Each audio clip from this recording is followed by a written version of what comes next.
Our main guy didn't exactly have a happy ending in his last life. He was dying on the floor while his girlfriend was cozying up with someone else. He lived in a world where the apocalypse had hit hard, and resources mattered more than human lives. But that's not the end of his story. After dying, he gets a second chance to redo his messed up life and settle scores with those who wronged him. The world is already in chaos as a volcano erupts smack dab in the middle of a big city. A commercial bus is tearing through the city, packed with a few dozen passengers. Just a few days ago, an underwater eruption at Mount Fuji triggered a massive quake, killing tens of thousands. Now, even smaller cities are being evacuated as disasters ramp up. In one of these cities, a bus is speeding through the streets, heading for the evacuation point. On the bus, a woman suddenly realizes she was in such a hurry to board that she forgot all her evacuation supplies. Now, she'll have to buy everything new in Jiangnan City. The guy next to her asks if she's caught up with the news. Apparently, all the goods from Walmart and Ali warehouses in Jiangnan City have been cleared out. But that's old news. Today, Dongming Lake in Shanxiang dried up, and the Darendong warehouse is empty too. She guesses the total value of these supplies is in the hundreds of billions,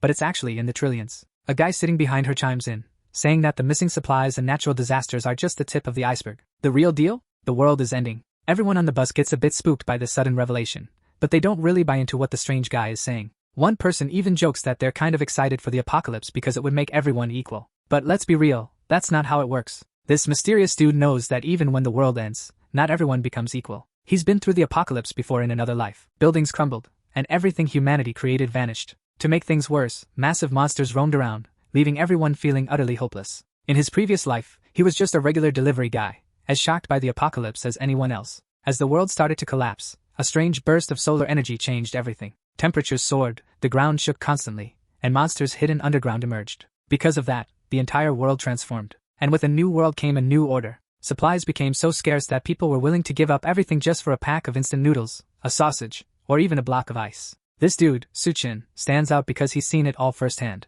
After dying in his past life, he got a second chance, reborn a month before the apocalypse kicks off. Now, he's got all this experience and is ready to plan for the best life possible. While he's deep in thought, a woman from earlier approaches him. She's a bit freaked out by what he said and is looking for someone to stick with her through all this chaos. But she's out of luck because he's not the guy for that. He's got bigger priorities. He leaves her behind and hops off the bus when it reaches his stop. He can't afford to have anyone slowing him down, especially when he knows that having plenty of supplies is the key to surviving the apocalypse. In his previous life, he wasted too much time searching for stuff. This time, he's all about being ready. He's got his sights set on the warehouse where he works as a delivery guy. He grabs his work jacket from a hook by the door and heads straight to the storage room. A coworker at the door tells him that being 21 seconds late means he'll lose half a day's pay. He apologizes and goes into the warehouse to clear it out for himself. In his previous life, when the apocalypse hit, the warehouse boss bailed early, and his yearly salary vanished. So, he's decided these supplies are his compensation. To claim everything for himself, he uses a power he calls space. This ability lets him store everything around him in a massive cubic space,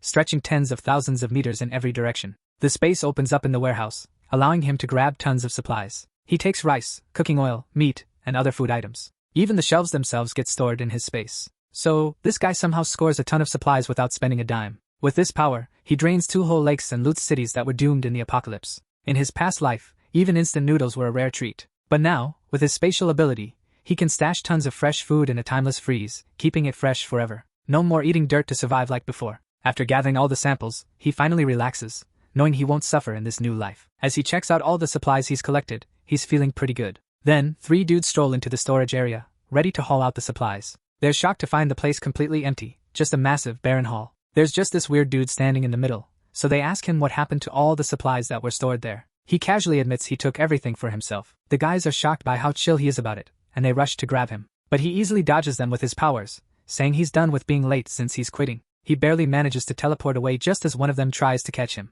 The 3 guys are left frantically searching for him, but he's vanished without a trace. Outside the warehouse, a portal opens low to the ground, and the guy backflips out, landing smoothly in an alley between buildings. This second power is called Space Jump, letting him move within a 3-meter range whenever he wants. In the apocalypse, this ability helped him sneak into abandoned places for supplies and escape dangerous spots. Even against mutant beasts, his space jump was a lifesaver. With that sorted, he's done with his zero-cost shopping spree. He tosses his work jacket into the air and strolls away from the warehouse. Out of nowhere, his phone buzzes. He checks it to find an emergency alert. It says the earth is shaking like crazy, causing random natural disasters nearby. The message advises caution but assures him these won't mess with his daily routine. The government's official word is to stay cool and not freak out. Do they even realize the world is ending? As he's glued to his phone, it suddenly rings with a call that makes him grimace. It's from a woman named Jiang Xiaoqian, and just seeing her name makes his hands shake with rage. Suchin takes a deep breath and answers the call. Instantly, he hears her furious voice. It's been ages since they last spoke, and she's mad he vanished without a word. He even listed his house for sale through his real estate agent.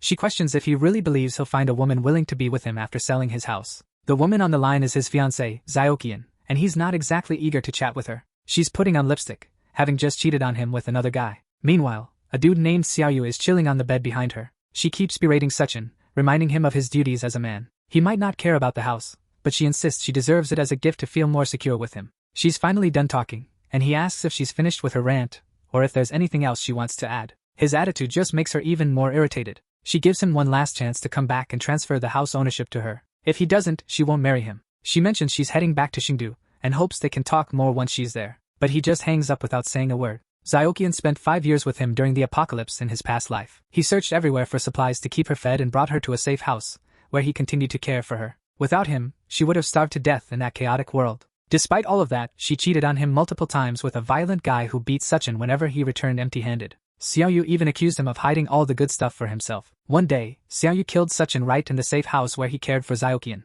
Then, she messed around with Xiaoyu right in front of Suchin's body, calling him useless. She didn't care at all and told Xiaoyu that Suchin died because he was incompetent. As Suchin lay dying in the corner, he watched it all unfold with his final breath. He was betrayed by her in his past life and made the mistake of trusting her again. But this time, both Jiang Zyokian and her lover Xiaoyu are going to pay for everything they did. Our guy is determined to make sure they suffer 100-fold for the pain they caused him. His hand trembles with rage just thinking about their betrayal, but he takes a deep breath, trying to calm his nerves. Right now, his focus is on gathering enough supplies to survive the apocalypse. The rest of what he needs requires cash, so his first task is figuring out how to get that money. He calls up his real estate agent, Manager Lu, and decides to sell his house for half its market value. The only catch? He wants the cash immediately. With the deal in motion, he heads over to Dream Real Estate to finalize the sale. When he arrives, he spots Zyokian waiting for him, along with Xiaoyu, who's holding a baseball bat. Suchin isn't fazed and just walks past them into the building, but Xiaoyu blocks his way, demanding to know why Suchin is selling their house. He threatens that Suchin won't live to see another day. While Xiaoyu rants, Suchin calmly grabs him by the neck. Then he throws him onto the floor. Zyokian leaps in to shield her lover from her fiancé. She grabs his jacket, shouting for someone to save them from a killer. Without missing a beat, Suchin slaps her hard across the face, sending her sprawling to the ground. She's stunned, not expecting him to lay a hand on her. Meanwhile, he's still choking Xiaoyu on the floor, who's pleading for help. Su Qian coldly tells him he won't die too soon, then releases him, making the defeated thug scramble back, coughing and terrified. Xiao Qian rushes to her injured lover as Su Qian strides past them, heading into the office. Xiao Qian, still defiant, demands Su Qian kneel and apologize while she's still calm. She threatens to call off the marriage again if he doesn't, but her bluff is cut short when he turns and gives them a chilling glare. They freeze, then bolt, leaving him to deal with his affairs alone. Once they're finally out of sight, he steps in to meet the real estate agent. The agent offers him a glass of water. The older guy is super pumped about selling the house for such a low price. But deep down, he thinks Su Qian is crazy for letting $1 million house go for half that. He's already dreaming of flipping it for a big profit. So, he decides to pay the full amount right away and hands Su Qian the contract to sign. With that wrapped up, Su Qian leaves the office with nearly $1 million in his account. Despite all the natural disasters happening, Chengdu, where he lives, is safely inland, away from the earthquakes, tsunamis, and volcanic eruptions hitting the rest of Asia. Plus, the government is keeping things calm, so life feels pretty normal there. As he's pondering his next move, he spots a flyer for quick loans with high interest. That sparks an idea. This gives him an idea, and he decides to mortgage his property to make even more money using the property certificate. So, he heads over to Great Sea Loans. There, he meets a big guy puffing on a cigarette. This is Wang Dihai, Xiaoyu's older brother. In his previous life, Dihai didn't last long in the apocalypse, getting taken out by mutant beasts. Dihai points out that the house isn't worth much. Su Qian just wants to know how much he can borrow despite the low value. The big guy offers $500,000 for the property, provided Su Qian leaves the property certificate as collateral. Su Qian insists on getting an extra $100,000 upfront to seal the deal. He slams the property certificate on the table, locking eyes with Dihai, and promises to gather the money within a week. This way, he plans to profit from the deal and pay everything back in one go. Dihai is intrigued by the offer, and it turns out Su Qian is quite the gambler. If there's a chance for profit, he might even trade his own parents. The older guy thinks Su Qian is foolish for believing he can change his fate overnight. Little does he know how deep Su Qian's plan runs. Dihai grins, takes a drag from his cigarette, and considers the offer. He tells Su Qian he'll agree to the deal if Su Qian mortgages the property certificate with their company. If that's done, everything else is up for negotiation. After a lengthy chat, Su Qian leaves the office with over $500,000 transferred to his account for the second time that day. Now he's got all the cash he needs to keep stockpiling supplies for the apocalypse. Meanwhile, Xiao Qian and Xiaoyu are catching their breath in a park after escaping from Su Qian. Xiaoyu is still rubbing his neck, sore from being choked in the taxi. Xiao Qian is fuming about Su Qian. All she wants is the house they both own, and she thinks that's fair. But instead of agreeing, Su Qian slapped her, and she can still feel the sting. She's determined to make him pay for it. Xiaoyu, nursing his neck, is on the same page. He's already thinking about asking his older brother to deal with Su Qian. As they're talking, they spot Su Qian just strolling down the road like nothing happened, heading somewhere else. Xiao Qian and Xiaoyu are shocked to see him acting so nonchalant after everything. They decide to tail him and figure out what he's up to that makes him so confident. Su Qian, on the other hand, is on the hunt for the next big opportunity before everything goes south. He remembers how many commercial buildings crumbled due to seawater flooding and freezing cold. But the Green City Hotel stood strong through all the chaos. That's why he's heading there to see what he can make of it. He recalls that the presidential suite is loaded with amenities, including a pool that could help with the extreme weather. It seems like a solid spot to set up camp, and staying there long-term wouldn't be too shabby either. Even though many warehouses have been cleared out, the hotel storage is still packed with hot meals and ingredients. As he steps into the Green City Hotel, a woman spots him. She introduces herself as Lu Xinrui, the restaurant manager, and asks how she can help him today. Su Qian casually mentions he wants to book 1,000 tables for a banquet, leaving the manager momentarily speechless. She's taken aback by the sheer number. After a brief pause, she enthusiastically assures him they can handle it. However, she explains that the prices vary from 5,000 to 10,000, and can even reach 100,000 per table. Su Qian then makes his choice. He opts for the tables priced at 10,000 each, which totals around 10 million for the entire event. He's ready to put down a 50,000 deposit, provided they deliver to the address he'll give them. The manager is impressed by his confident demeanor, thinking he might be a wealthy heir. Little does she know, he's funding this through hefty loans and a quick house sale. She agrees to the deposit and invites him to her office to finalize the payment. Just the cost of the banquet ingredients alone is pegged at 50 million. But to mingle with the wealthy, she needs to be a pro at negotiating. As they head to her office, she casually asks Su Qian if he's planning a wedding soon. With no other reason for needing such a massive banquet, he rolls with the idea of getting married and requests a presidential suite for his stay. After wrapping up the negotiations, Su Qian leaves the hotel, feeling pretty stoked that he secured a 10 million feast for just a 50 million deposit. By the time the scorching apocalypse hits, even a single block of ice will be worth a fortune. The woman inside is thrilled with the deal and the suite booking. She assumes it's all for his honeymoon and thinks whoever's marrying him is super lucky. As she ponders this, Xiao Qian strolls into the hotel and asks the manager about Su Qian. Manager Lu doesn't answer right away and first wants to know who this new girl is. Xiao Qian says she's Su Qian's girlfriend and is curious about what he's doing there. Once Manager Lu confirms her identity, she tells Xiao Qian that her boyfriend ordered a massive banquet with 1,000 tables. She even comments that having a boyfriend like him must be something else. In her mind though, Manager Lu thinks Xiao Qian is just a 7 at best and wonders why rich guys always go for girls like her. They're both stunned that Su Qian could afford a banquet with a 10 million budget, and they initially doubt it. But then Manager Lu explains that rich folks love to keep their wealth under wraps. They worry their partners might just want their money, so they only reveal their true wealth on the wedding day. Still can't wrap their heads around Su Qian being rich, and Xiao Qian recalls how he's been trying to distance himself from them, even resorting to cold violence lately. But Manager Lu backs it up by showing that Su Qian dropped 50,000 yuan as a deposit for the banquet. The two step out of the hotel to process this new info. Why would Su Qian book so many tables at a swanky 5-star hotel? Who's on his guest list? Xiao Qian figures he's planning to introduce her to his wealthy crowd and pull her into his lavish lifestyle. Xiaoyu wonders what their next move should be now that they know this, as he makes a move towards her chest. She slaps his hand away, realizing she needs to create chances for Su Qian to reconnect with her ASAP.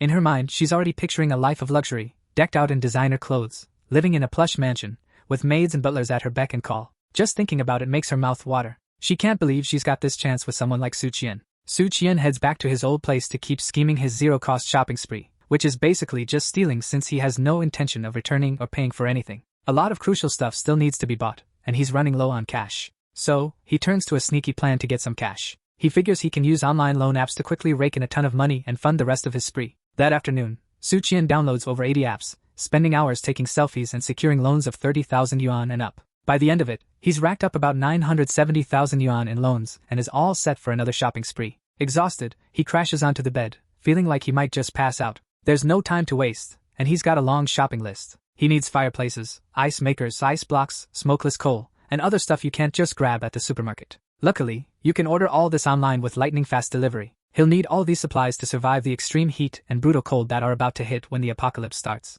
His survival through these wild temperature swings depends entirely on whether he can control the climate with enough materials. So, he dives into action, reaching out to various companies to line up what he needs. He kicks things off by ordering 2,000 tons of smokeless coal, even offering a 500,000 yuan deposit. He repeats the process with an ice factory, ordering tons of ice. Some companies want to meet in person, so he heads out of his apartment to chat with the ice suppliers. As soon as he steps outside, he bumps into a familiar face, Li Na, who's got an unwelcome guest tagging along. Li Na's a close friend of Xiao Qian, and the one who set him up with her, leading to that disastrous relationship. She approaches him with a grin, her friend right behind, and mentions how much his girlfriend has been missing him. He shoots back, wondering if she misses him or just his house. Lina jumps in to defend her friend, telling Suchin that his girlfriend was just testing him before. She accuses him of being oblivious to how upset Xiao Qian has been without him. The girlfriend, who's clearly after his money, clings to Suchen's arm, begging him to take a walk with her. She apologizes for yesterday's scolding, hoping he won't stay mad. He's not buying it, and pulls his arm away, saying he's busy and she should go for a walk on her own. Xiao Qian can't believe how cocky Suchin is acting, but Lina snaps her back to reality, pointing out that he's just hopped into a taxi. Thinking this might be her last chance to test him, she urges Xiao Qian to grab another taxi and tail him to see where he's headed. Suchin arrives at the ice factory to meet with the manager and place an order. The manager, an older guy, is taken aback by how young Suchin is, given the massive order he's placing. They shake hands, and Suchin asks how long it'll take to produce and ship the 2,000 tons of ice he's ordered. The manager confidently tells Suchin that their factory is top-notch and super efficient, promising to deliver the edible ice in 3 days for a total of 800,000 yuan. Suchin agrees, hands over a 100,000 yuan deposit, and gives the manager an address for the ice delivery in 3 days. With the deal now confirmed, the guy gets curious and asks why he needs so much ice. Is there some big event going on? If he's a regular event planner, maybe they could team up more often. He's kind of right since there's a big event coming up, but Suchin can't spill the beans. So, he fibs and says he's donating all the ice to Alishan for charity. The manager is caught off guard, but at the end of the day, an 800,000 yuan deal is sealed right there at the entrance. That young guy must be something special. As Suchin's taxi drives off, another taxi rolls in, and he wonders if it's someone else coming for business without an appointment. Xiao Qian and Lina hop out of the taxi and head over to chat with the manager. Xiao Qian tells him that Suchin is her fiancé and she wants to know what they discussed. He's a bit skeptical, thinking this might be some detective game, but he still spills the beans that Suchin ordered 800,000 yuan worth of ice from his company. Xiao Qian and Lina almost lose it hearing that. They're convinced Suchin must be some insanely rich heir because who else would blow that kind of cash on ice? Lina, in a panic, asks what on earth Suchin plans to do with all that ice. He casually mentions that Suchin intends to donate it to charity. That answer was the last thing they expected to hear. Meanwhile, our guy Suchin has stocked up on everything he needs to ride out the apocalypse and decides to savor the peace before chaos hits. In his previous life, he was too caught up in work to indulge in anything fancy. Even a simple cafe visit was a luxury he couldn't afford. So now, he decides to hit up a fancy restaurant to unwind and treat himself. A waitress greets him and hands over a menu. It's packed with mouth-watering options like butter chicken, naan, and smoked steak, each costing a pretty penny, up to 4 figures. One item really grabs his attention, a mystery dish priced at a whopping 17,000 yuan. Curious, he asks the waitress about it. She explains it's a special creation by the head chef, based entirely on the chef's inspiration. Intrigued, Suchin decides to go for it. In his previous life, right at the start of the apocalypse, a bizarre force led to many creatures mutating into terrifying beasts. Monsters, like a massive serpent, emerged during the early flood days of the apocalypse. He knows he needs to get ready for when these creatures start showing up. But right now, his attention shifts to a pink-haired beauty approaching his table with his meal. She introduces herself as the head chef of the restaurant, and presents a dish she crafted just for him, tailored to his personality. She skips the formalities because Suchin already knows who she is. In his past life, she was infamous as Hell's chef, Duanya. She had this wild skill to transform rotten monster meat into irresistible dishes. But here's the catch. These meals were made from mutated beast parts, and eating them was a death sentence. She notices his uneasy look and wonders if he suspects her of poisoning him. To ease his mind, she explains the dish. It's called Dual-Face Life, featuring a steak with one side as tuna fried in brown butter,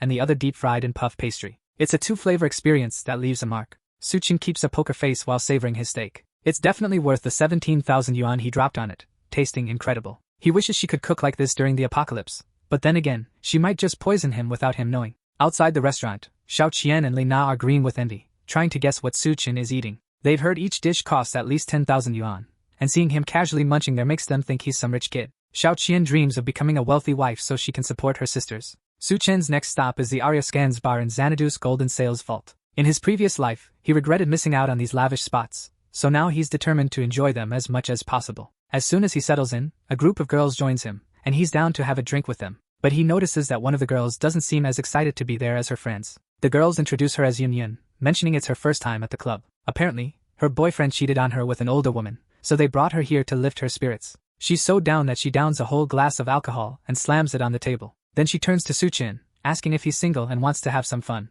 Her friends cheer him on. Meanwhile, Xiao Qian and Lina walk into the club and spot the two getting cozy in the back. He sees them too, and then he puts his arm around the girl and leads her upstairs. The two girls follow them as he rushes up the stairs and into a random bedroom. He locks the door behind them and starts to apologize for rushing her upstairs, but she seems more interested in getting cozy with him. Our guy isn't about to take advantage of her when she's clearly upset. So, he gives her a light flick on the forehead and tells her to stay inside and stock up on food while she still can. Then, he tries to tell her to avoid places like this since she seems more focused on love than her friends. But then he realizes it's pointless because there's no future for her to worry about. It's not often he gets to visit a place like this, but given the circumstances, he has to steer clear. He heads to the back of the hall and spots two girls kicking down doors, trying to find him. With them around, there's no way he's going to enjoy the rest of the night. He manages to dodge their manhunt and heads home to chill out and escape from the chaos caused by those rampaging girls. The next day, everything he ordered, like the smokeless charcoal and ice, arrives. Several trucks pull up at a warehouse he rented for the delivery. He guides them in to unload the goods.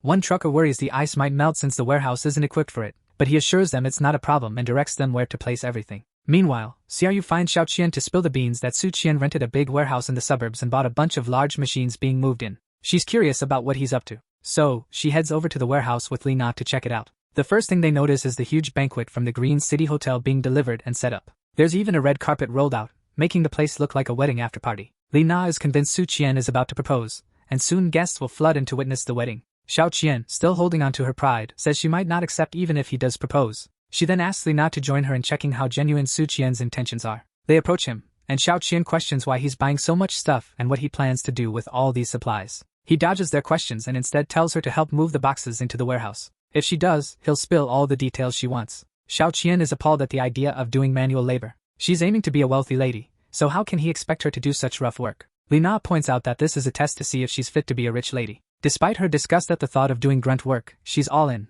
ready to do whatever it takes to secure her future as a wealthy socialite. To show she's not just some fragile girl, she hoists a heavy box onto her shoulder. Li Na jumps in to help too, thinking that if she plays her cards right, she might snag herself a wealthy husband from the second-generation rich crowd. Meanwhile, Su Qian is just chuckling at the free labor he's getting from these two. Even with some hired help, moving all those supplies into the warehouse is going to take ages. They spend the entire day hauling stuff, and by evening, they're finally done. Exhausted and frustrated, Xiao Qian is fuming. She worked all day without even a meal, but she's convinced this effort will eventually lead to her dream of becoming a rich lady. Li Na is sprawled on the floor, completely wiped out. She can't wrap her head around how Su Qian had them lugging heavy stuff all day. Just the ice blocks alone were over 100 pounds each. But finally, the ordeal is over, and she's convinced he's going to propose. She's already picturing the grand wedding with all the rich guests showing up. At least, that's what she thought as she approached Su Qian. The guy is busy handing out big payments to the workers, thanking them for their efforts. He acts like he doesn't know Su Qian at all, but he promises to settle the rest of the bill during the week, as per their contract.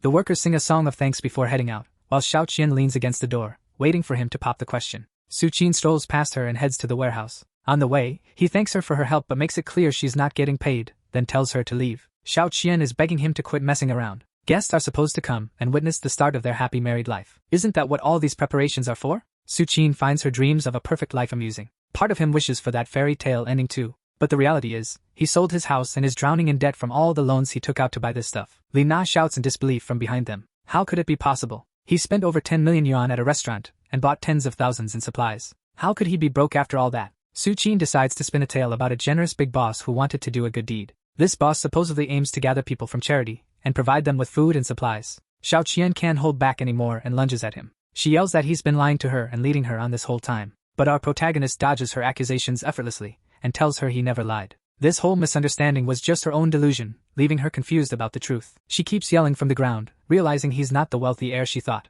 Now that she knows he's broke, she tells him to forget about marrying her. He's totally cool with that, because honestly, who would want to marry a gold digger like her? That really ticks Xiao Qian off, and she storms away, swearing he'll regret everything. Li Na trails behind, but not before warning Su that he's done for. Su Qian isn't fazed by their empty threats. In the apocalypse, they'll be the ones regretting things once it all kicks off. With those two out of the way, he locks himself in the warehouse, eyeing the mountain of supplies he's stockpiled. Now, he just has to wait for the apocalypse to hit. He opens his infinite storage and tucks everything away for later. So, with all that sorted out, he heads back to the Green City Hotel to chill with a meal while waiting for the world to go down the drain. As he's kicking back in the hotel lobby, enjoying his food, a noisy group barges in, and he knows every single one of them. Dihai tells Xiao Qian that she just needs to stick with Xiaoyu to find the good life she's been dreaming of. In Chengdu, his words still hold a lot of sway, and he promises to look after her. The younger guy jumps in, promising to make up for the way Su Qian treated her. He says she should have ditched the jerk ages ago and been with him instead. Xiao Qian buys into it right away and lets him hold her as they stroll into the hotel.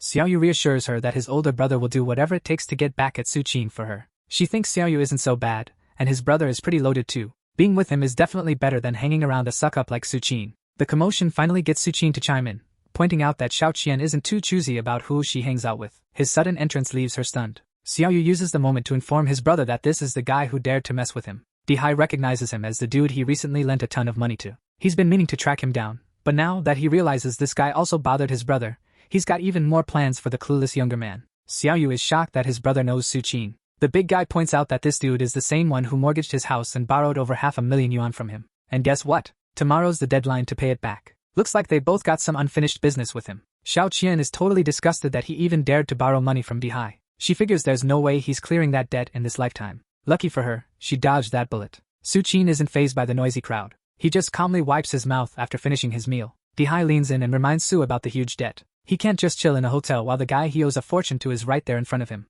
Xiaoyu shouts that there's no way he can pay back the money. They might as well take him out now while they have the chance. The thugs behind him grin wickedly, clearly ready to go after Su Qin. Meanwhile, Manager Louis shows up, hoping to calm things down. Dihai is willing to talk if our guy kneels and apologizes to him and his brother. If he does, they might settle things peacefully. Manager Louis asks Su Qin what's up, but Su Qin just brushes it off, calling them mere pests. That ticks off Dihai, and he slams his hand on the table. He had been showing some respect, but now he's done. Nothing's gonna save our protagonist from what's coming, or so he thinks, until some new faces enter the hotel restaurant, demanding to know what's happening. Both Dihai and Su Qin recognize this intimidating guy. His name? Gao Chang. In Su Qin's previous life, Gao was known as the Skull Crusher. He and Hell's Chef were a powerhouse in the post-apocalyptic Shangdu world. Word on the street is that after the apocalypse, the Green City Hotel was ground zero for mutations. It's pretty likely that Gao Chang developed his skull-crushing powers because he was there when it all kicked off. Right now, though, Gao Chang is just a big-name entrepreneur in Shangdu, with a vast underground network and a bunch of people working for him. The guy notices that Su Qin has this intriguing look in his eyes. With the chaos finally under control and no one trashing his hotel, Gao Chang gets back to his business there. He takes Danya to an office in the hotel, where Mr. Sun is waiting for them, already pouring a drink as they walk in. This guy is Mr. Sun, and she's curious about what he wants to talk about with her. The man tells Danya he's heard she's a real stunner, and is glad to finally meet her. He offers her a drink, but she can clearly see that some kind of drug has been mixed into it. As she looks at the glass in shock, meanwhile, Su Qin is swirling his own glass of wine in his fancy hotel room. In his past life, he and Xiao Qian barely survived the apocalypse by hiding in their basement. He never thought he'd leave her behind now, only for her to end up trailing him. Either way, it's a chance to settle old scores and get his revenge. He watches Xiao Qian and the others having fun in the pool, unnoticed by them. The guys are outside in their swim trunks, waiting for the ladies to join. Dihai points out that it's been getting hotter lately, almost like the nights are warmer than the days. That's why Xiaoyu suggested hitting the pool to cool down. Seeing the girls in swimsuits is just a bonus for them. The two guys are super pumped about their idea and hug each other in excitement. The girls head to the pool in their swimsuits, noticing the moon is unusually bright tonight. At the pool, Xiaoyu grabs Xiao Qian's hand and declares his love, saying it's brighter than the moon. But she's not interested. It's too hot, and all she wants is a swim. Upstairs, Suchin chuckles at them. That bright red moon. It's a sign the apocalypse is kicking off. He swirls his wine glass and toasts to the end of the world. Out of nowhere, the moon bursts with intense heat. The four outside feel the scorching heat immediately. They dash for the hotel lobby, but Dihai lags behind. The moonlight feels like it's burning their skin. Inside the hotel, people notice it's suddenly as bright as day outside, like the sun's out. Dihai's guys are curious if he's okay, but one of them jokes that he's probably just having fun with the girls, so they should let him be. While they're chatting, Xiao Qian, Xiaoyu, and Lena burst into the hotel lobby, looking like they've just been through a battle. They roll on the ground, frantically searching for something to cool off with, their skin looking painfully burnt and red. Xiaoyu spots a fish tank, and the three of them dive in, desperate for relief. Once in the tank, they start bickering over who gets to stay in and who has to get out. Dihai's men are puzzled about what the trio is doing and why they look so beat up. They're also wondering where Dihai is and why the group returned without him. Xiaoyu suddenly realizes they left his brother outside, but by then, it's already too late. This guy's skin is way more burnt than anyone else's, and he's covered in blisters. Everyone scrambles to help him before he keels over. Meanwhile, Mr. Sun questions Danya about why she's not sipping the wine. But before she can get a word in, Gao Chang jumps in, saying there's already a banquet set up for Mr. Sunday. Mr. Sun isn't having it though. He's fixated on Danya not drinking the wine he poured. In Xanadu, nobody dares refuse his drink. He tells Gao Chang to step aside because this is none of his concern. Right then, Danya figures out that Gao Chang set her up, probably to curry favor with Mr. Sunday. This big guy thinks he's untouchable in Xanadu, going around messing with women, and today, she's his target. She's convinced there's something off about the drink and knows she can't have it. But she's stuck with no way out of this mess. Suddenly, the moon glows with an intense red light, almost blinding Gao Chang and Mr. Sun for a moment. They quickly rush to close the curtains because the heat is unbearable. Both men are convinced something terrible is happening, so they decide to head downstairs to gather more information. Meanwhile, Duan lets out a sigh of relief, grateful for the distraction that saved her from a bad situation. Downstairs, the hotel lobby is packed with people trying to escape. Manager Louis tries to calm everyone, assuring them that a rescue team is on the way to take them to safety, but the crowd isn't buying it, and chaos erupts. Gao Chang makes his way down and asks someone what's happening. He's told that the temperature suddenly spiked, and the news is reporting hundreds of injuries. Mr. Sun tries to call a friend, hoping to get someone to pick him up from the hotel. They explain that they're currently focused on preventing power issues, so there's no one available to pick him up right now. Dihai is suffering in the corner, burning from direct sunlight exposure. His guys insist he needs a hospital, but he's in agony every time they touch him. It's scorching outside, so getting to the hospital seems impossible. He tries to call another guy, Xiao Dao, hoping he can drive over and rescue him. Xiao Dao is already in the underground garage at their real estate HQ and starts heading out to pick them up at the hotel. Being underground, he doesn't feel the heat like everyone else, but once he hits the street, he realizes it's blindingly bright, almost like it's still daytime. Suddenly, his tires blow, and the car breaks down right there on the road.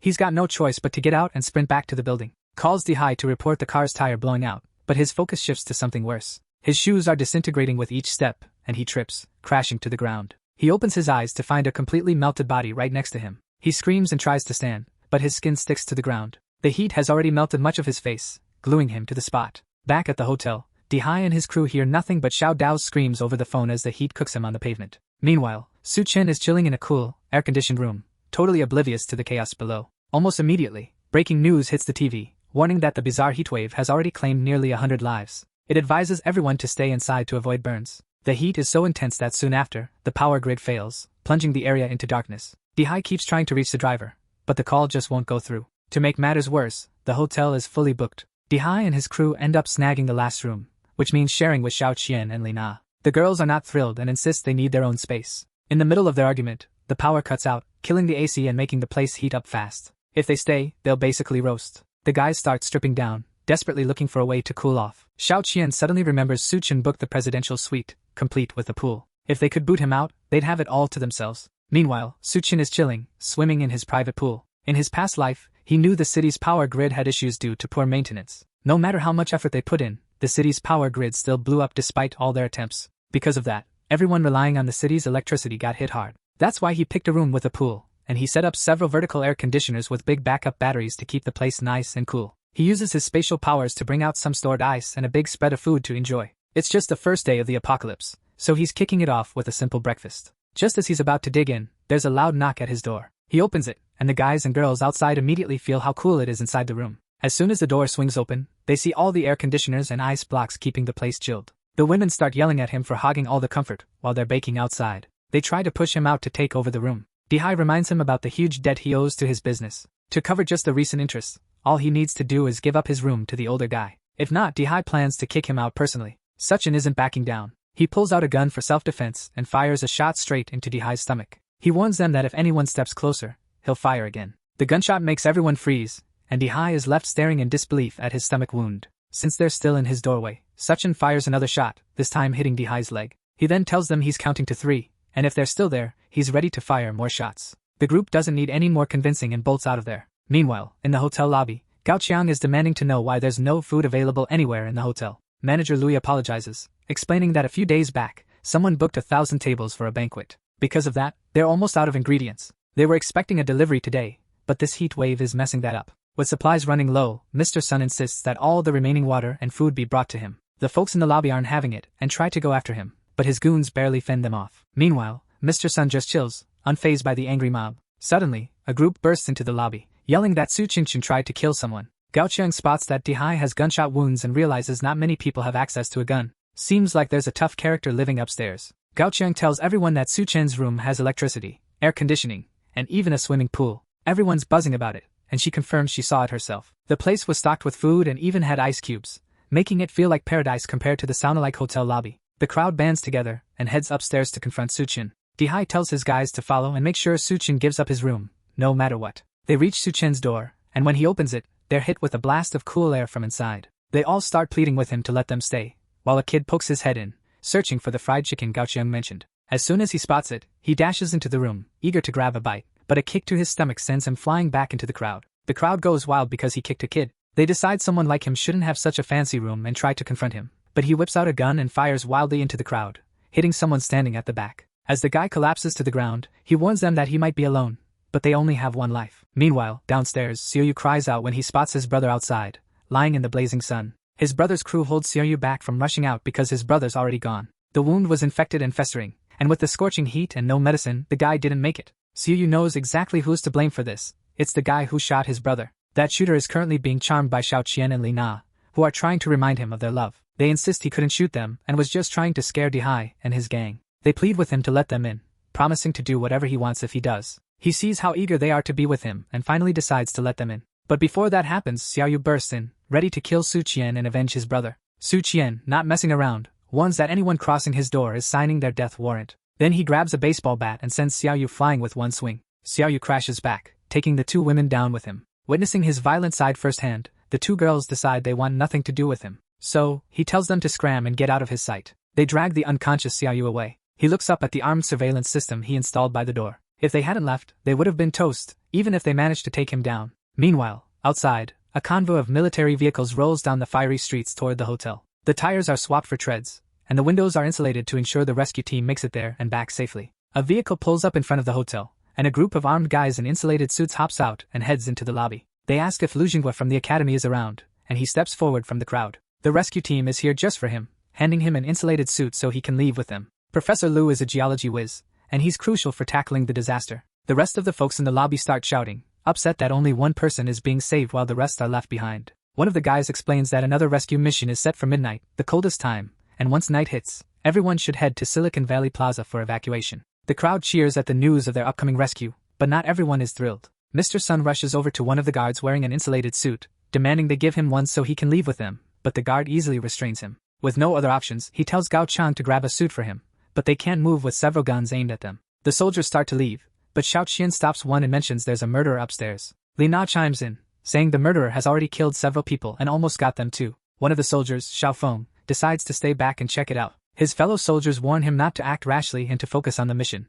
but he insists, promising to contact them after handling the situation. He heads upstairs, and Xiao Qian is thrilled, thinking that once Su Qin is shot, she can just wait in her room for rescue. Xiao Feng quietly makes his way to the presidential suite, but then he spots a camera hidden among the plants in the corner, watching him. Before he can even react, the door swings open and two bombs are tossed inside. The first one is a flash bomb, and it blinds him instantly. The second is tear gas, making him cough like crazy. While he's struggling to get his bearings, Su Qin sneaks up and knocks him out cold with a baseball bat. He comes to a bit later, tied to a chair, still feeling the effects of the gas and the hit to his head. The first thing he notices is how cool the place is. Then he spots Su Qin, who's checking out his military ID while holding his gun. He also realizes he's been stripped to his underwear, with all his armor gone. Now that he's awake, they can chat, but the soldier's more interested in how a regular guy got so many ice cubes and air conditioning. Plus, he's curious about the stash of weapons and flash bombs. Su Qin tells him he's just graduated and got all his gear during a trip to the Middle East. The story sounds totally wild, but our guy can't really do anything about it. So, he shifts gears and asks more pressing questions. Su Qin wants to know if the government has set up any rescue points for people to head to in the morning. The soldier is stunned that he knows about this, but Su Qin doesn't let him ask, and instead explains that being in the moonlight for over 10 minutes can make you faint, which could lead to a lot of people dying on their way to safety. Xiao Feng is aware of this, but there's no other option to save people. They've set up safe zones and modified rescue vehicles nearby. Residents just need to get to the rescue point themselves. If they wear some kind of insulated blanket, they should make it there safely. Su Qin puts a hand on his shoulder and sneaks up behind him, gun aimed right at the back of his head. The soldier pleads for a second, hoping our guy won't pull the trigger, but Su Qin just cuts him loose and lets him go. He respects the soldier's duty and decides to spare him, but not without a heads up about the ceiling-mounted guns. If anyone tries to follow him again, those guns will fire, leaving no survivors except him. The soldier gets it and chooses to leave quietly, but not before all his weapons are taken away. The folks in the lobby notice the soldier left without a word, advising them to use insulated blankets on their way to the rescue point. Mr. Sun, furious, slaps Gao Chang, blaming him for everything going wrong. The others are tired of dealing with this annoying guy, but they need him for now. Once the rescue team arrives, they'll need Mr. Sun's connections to live comfortably. Su Qin, watching from the shadows, asks if Gao Chang still wants to restore order even in these crazy times. As soon as they spot him, these two guys get all aggressive. He quickly eases the tension by saying he's just there to make a deal. To prove it, he shows them a bucket of edible ice cubes. The two dudes go nuts over the ice cubes. One of them even suggests they should off Su Qin and raid his room for more ice. Su Qin shuts that idea down real quick by pointing an assault rifle at his throat. Gao Chang, being the smarter one, proposes they strike a deal instead. Su Qin agrees to share some ice cubes while they hash things out. The other guy can't help but wonder what treasures Su Qin's room holds if just one cube is this amazing. Gao Chang figures they'll play along for now and plot to take him out later. While they're savoring the ice, Mr. Sun spots them and goes after Gao Chang for hogging the cubes. The bigger guy warns his underling to bring better stuff next time, or else he's toast. So, this guy grabs a bucket of ice cubes and starts munching on them like it's no big deal. While he's at it, he spots Duanya chilling in the corner, still in her suit, while everyone else is practically melting. He teases her for being so uptight, but that just makes him grab her hand, trying to drag her away because he's feeling bold. She yanks her hand back and smacks him across the face for getting handsy. He loses it, tearing her suit jacket in a fit of rage, and then threatens to have his way with her right there in the hotel lobby for everyone to see. With her jacket gone, he notices she's drenched in sweat and decides to strip off the rest of her clothes. That's when Gao Chang finally has enough and steps up to confront the big guy. Mr. Sun gets a bit startled by the voice but quickly turns around, all angry, asking Gao Chang if he knows who he's messing with. Little does Mr. Sun know, he's dealing with someone who's just done with it all. Gao Chang pulls out a knife and stabs the bigger guy right in the neck. Everyone in the lobby loses it, panicking because another person just got killed. Gao Chang backs up Suchin, saying the world's ending, and guys like Mr. Sun need to go with it. With Mr. Sun gone, Gao Chang takes charge. He tells everyone they can either follow him to the rescue point or stay and meet their end. Suchin watches the chaos unfold from an upper floor. Looks like his words hit home. Since Gao Chang was the hotel boss in his past life, he's quickly taking control of the situation. Later, the new head honcho of the Green City Hotel enjoys a big drink from the bucket Suchin gave him earlier.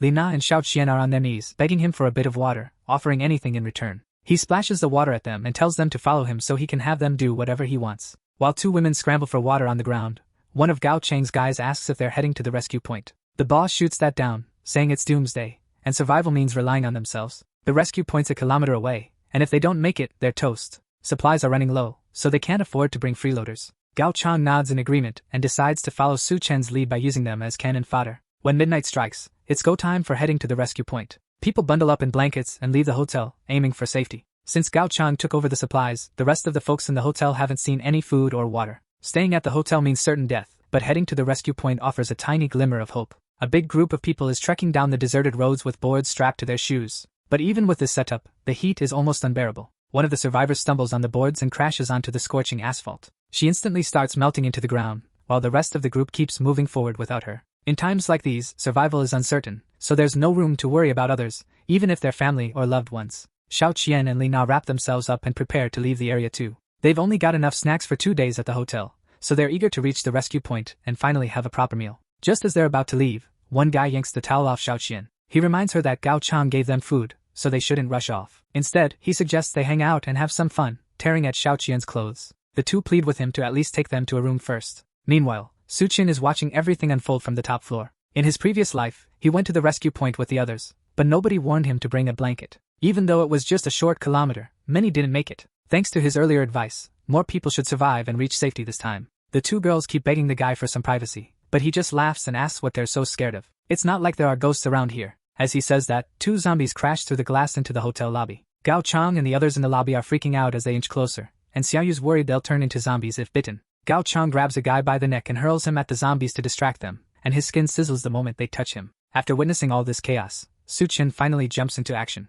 He heads downstairs with a katana strapped to his back, telling everyone to step aside. They're shocked he's planning to take on those creatures solo, but Gao Chang tells them to just watch and let him do his thing. Once he takes them out, they'll deal with him. Meanwhile, Su Qin is eyeing the zombies as they snarl at him. In his past life, corpses exposed to sunlight mutated, but they weren't actual zombies, so they didn't spread the virus. He calls them drought demons, similar to creatures from a famous Chinese mythology book. These drought demons actually keep some memories and attachments from their past lives. In Mr. Sun's previous life, Gao Chang killed him, so he's got this deep-seated urge for revenge, which is why he turned into a drought demon. Because of that, zombie Mr. Sun doesn't even notice Su Qin and just bolts straight for his killer. Meanwhile, Dihai died from the gunshots Su Qin gave him, so he's gunning for our protagonist. The big drought demon swings a clawed hand at the smaller guy, and he easily dodges. Then, he charges at the other drought demon and swings his katana down, slicing right through Mr. Sun's head, cutting the drought demon clean in half. As Mr. Sun dies, a small purple crystal emerges from his body and floats in front of Su Qin. In the last apocalypse, Gao Chang, who led the Green City Hotel, probably got his powers by killing Mr. Sun in his previous life too. That's so, this crystal is always gonna pop up inside Mr. Sunday. It's like a core that gives regular folks some crazy superpowers. Now it's his, and he can seriously boost his skills with it. He barely has a moment to snatch it before Dihai charges at him like a man. Instead of taking him head-on, Su Qin just jumps right over the raging drought demon. He lands smoothly on the stairs. With the crystal in hand, his job here is done. Now it's up to Gao Chang and the crew downstairs to handle the rest. With no other options, the boss grabs Xiaoyu by the neck. He hurls him straight at Dihai. That move sends Dihai and his zombie brother crashing into their water supply. Then he shouts for everyone to grab weapons and start attacking. Meanwhile, Suchin pours a drink and dissolves the crystal in it. In his past life, these crystal cores would sometimes show up in drought demons and other mutant beasts. They're super rare, like 1 in 100 kind of rare. To harness their power, you have to clean the crystal nucleus really well and then swallow it whole. Once it's fully soaked in the drink, he chugs it all down in one go. The effects kick in instantly, and his body surges with so much power that his clothes literally explode. He screams in agony as his eyes turn red, and then he collapses, completely naked, on the downstairs. It looks like zombified Dihai is done for. Gao Chang stomps on his head in frustration, demanding it to move, but it just lies there, lifeless. Killing it also wiped out their last water supply. With no water left, Li Na decides to make a run for the rescue point, but one of the guys grabs her, threatening to cut off her legs if she tries to escape again. She pleads with him, saying that without water they'll all die of thirst anyway. Then she offers them a deal, let her go, and she'll reveal a way to handle Su. That piques their interest, and they press her to spill the details before they decide to kill her. She tells them Xiao Qian is Su Qian's fiancé, and if they attack her right at Su Qian's place, he'll definitely open the door, setting up the perfect ambush. The guys agree, and Xiao Qian is stunned that her own sister would use her as bait. They move to grab the ex-fiancé, and she says she'll go along with their plan, but first, she needs some food. Specifically, she's craving meat. But that's a problem because the meat in the fridge has already gone bad. Gao Chang suddenly comes up with a plan. He hands her a knife while the others pin down Li Na. Then he tells her if she wants meat, she's got to handle it herself. Xiao Qian quickly realizes they want her to eat her sister's flesh. She hesitates for a moment, then turns to Li Na with a menacing look, gripping the knife. Li Na starts screaming as Xiao Qian approaches her. She pleads, reminding her they're sisters and she shouldn't do this. The other woman questions if they're really sisters because not long ago, her so-called sister suggested using her as bait. Without hesitation, she grabs Li Na and repeatedly stabs her in the stomach. As she viciously kills her sister, even Gao Chang and his crew are shocked. She tells her dying sister to blame herself for this. She laughs maniacally over the body as blood pools at her feet. Now that lunch is sorted, she promises to head upstairs and drink his blood after eating. Gao Chang instructs them to let Duanya cook the meat since they'll need all the strength they can muster to handle Su Qin. One guy tries to object, but the boss reminds him that without water, they won't last a day. If they don't want to end up as dried corpses, they'd better follow orders. The man hesitates but eventually yells for them to find Duanya. Meanwhile, Su Qin wakes up and decides to take a break from using his powers. He notices he's developed some physique-type abilities, and his heat resistance has improved too. On top of that, his muscles and strength have gotten a boost. He tests this by crushing a big block of ice with one hand, feeling pretty impressed with himself. Suddenly, there's a knock on his door. Someone's here to bother him again. Checking the security camera, he sees it's Hell's chef, Duanya, waiting anxiously outside. Downstairs, chaos has erupted like with Gao Chang, making it unsafe. Her only shot is teaming up with Su Qin, and luckily, she's got some leverage to make it happen. When he finally opens the door, he's still completely naked and casually asks if everything's alright or if she needs help. She can't help but notice his lack of clothing. He's freaking out, apologizing like crazy, and suddenly realizes he totally forgot to put on clothes before rushing out to meet her. He invites her into his place, but things are a bit awkward. He thinks about overpowering her, but decides against it. He remembers from his past life that Duanya is super determined and used to work with Gao Chang. If he can get her on his side, it could be a big win. So, he starts by saying his resources are limited, and they just met. He can't just take her in because she's pretty. Duanya notices the place has ice and electricity, so she knows she needs to prove her value to stay. She tells him she's not just a chef, she's also a Southwest Medical University grad with a medical certificate and 3 years of experience as a surgeon. The fact that she's a doctor really intrigues him, but it doesn't change the reality that his resources are tight, and he's unsure if they'll make it through tomorrow. She gets anxious and pleads with him, saying as long as he doesn't kick her out, she'll do whatever he wants. He agrees to her offer and tells her to treat his room like her own home. By the time she realizes what she just promised, it's too late to backtrack. He warns her that when she's with him, she needs to stay in line and not have any hidden agendas, or he'll kick her out. She has no intention of crossing him and fully trusts his methods and resolve. Now that everything's settled, he tells her to undress because it's time for her to start paying him back. She heads to take a shower now that Su Qin has let her stay in his room. This place has everything: water, electricity, all the essentials to survive the apocalypse without a care about the outside world. No worries about the blazing heat or getting eaten alive. To anyone out there, this spot is paradise. But don't get it twisted, Su Qin isn't exactly a saint. His motives are pretty clear, especially when he mentioned he'd give her something different to eat. But she's stuck between a rock and a hard place. It's either this or face the brutal, relentless world outside. Luckily, she expected he'd be like this before she even stepped into his room, so she's just rolling with it. Meanwhile, Su Qin is in the living room, keeping an eye on her while she showers. He's not doing it to spy, of course. He just wants to make sure she doesn't pull anything sketchy. At least, that's what he keeps telling himself. After her shower, she steps out wearing a nurse cosplay outfit he picked out for her. The outfit's way too tight and doesn't really cover much. He tells her she looks absolutely stunning in the outfit, which makes Duanya blush and seem a bit unsure. Suddenly, there's a loud banging on his door. Someone's yelling for him to come out and save them. Another voice threatens to break the door down if he doesn't. Outside, A figure with razor-sharp teeth and claws lurks menacingly. Whatever's out there doesn't look human anymore. Suchin is more annoyed than scared, having to deal with these guys again. But Duanya warns him not to open the door. They've already eaten Lina, and if they open it, they might get eaten too. The fact that they'd eaten someone grabs Suchen's attention. His expression says this is seriously bad news. He exits the suite and finds a group of people waiting for him outside. He warns them not to rush in and damage the door, as that would be a hassle. The guys at the door look wild, with veins popping out and red crazed eyes. Right in the middle, Xiao Qian pleads with Suchen to save her while one of the men holds her head tightly. As soon as he steps out, they all turn towards him, showing off their sharp teeth and laughing like maniacs. It's clear this is going to end in a fight, no matter what he does. But Suchen doesn't seem fazed at all. He calmly walks into the hallway. Suddenly, another guy jumps out from behind, trying to catch him off guard with a knife. Thanks to the power boost from the Drought Demon Crystal, our guy's reflexes are on point. He dodges the attack, breaks the guy's arm, and turns the knife back on him, stabbing him in the neck. This leaves the other men in shock. They back off after witnessing his power. Xiao Qian seizes the chance to slip away from them, sprinting towards Suchen, still pleading for his help. But he sees right through her damsel in distress act, stopping her by the neck and exposing her sharp teeth and red eyes. Once someone eats human flesh, they mutate, growing fangs. Xiao Qian and the others aren't human anymore. He grips her face, making her cough and struggle for air. The men don't care though. It's the apocalypse, and survival is all that matters, even if it means becoming monsters. Xiao Qian admits the meat was tasty, and it energized her. Now, she just needs to eliminate Suchen and claim his room. She twists her body, trying to slash at him with her claws, but our protagonist delivers a powerful kick, sending her flying down the hall. She crashes right through a window. She nearly plummets to the street below but manages to grab hold just in time. She's definitely not letting Suchen get away with this. Outside, the heat is brutal, and she screams as the sun scorches her skin. Meanwhile, inside, the guys decide to rush him all at once before he can draw his gun. Suchen wonders if these guys are even worth wasting bullets on. One of them warns him not to underestimate them, leaping into the air to take him down. But Suchen doesn't mind using a bullet and shoots the first attacker right in the head. The rest scatter, trying to dodge the gunfire and catch him off guard. With their new forms, they're not just stronger, their reaction speed is way up too. Meanwhile, Suchen keeps firing at them, but they're dodging every shot with ease. Regular bullets just aren't cutting it here. One of them jumps up to the ceiling and then dives down towards Suchen. But come on, that's not gonna catch our guy off guard. Suchen grabs him by the head and slams him into the ground, taking him out instantly. Then he catches another guy's hand, snatches the knife right out of it, and uses it to swiftly slice the necks of two more attackers, dropping them both. Now, it's just the enhanced Gao Chang left, and he's charging at Suchen, ready to throw a punch. But Suchen, cool as ever, grabs him before he can land the hit and pins him against the wall by his neck. While Suchen's got Gao Chang pinned, someone suddenly jumps through the window and lands at the end of the hallway. It's Xiao Qian, and the sun's mutation has transformed her, sprouting sharp spikes on her back and a long tail,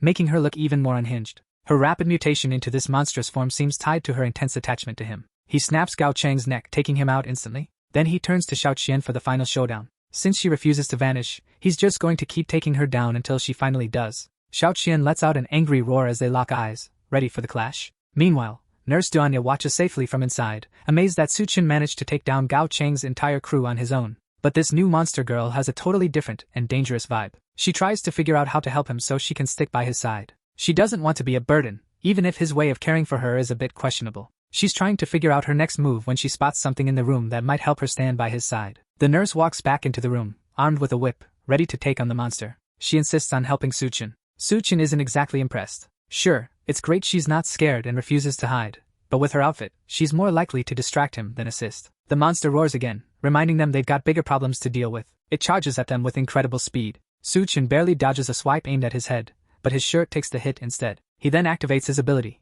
Berserker Mode, boosting his strength and durability massively. The monster lunges at Suchen, trying to bite his neck, but even with those razor-sharp teeth, it doesn't make a mark. Now it's Suchen's turn to strike back. He grabs both of her arms and flips behind her with a backflip.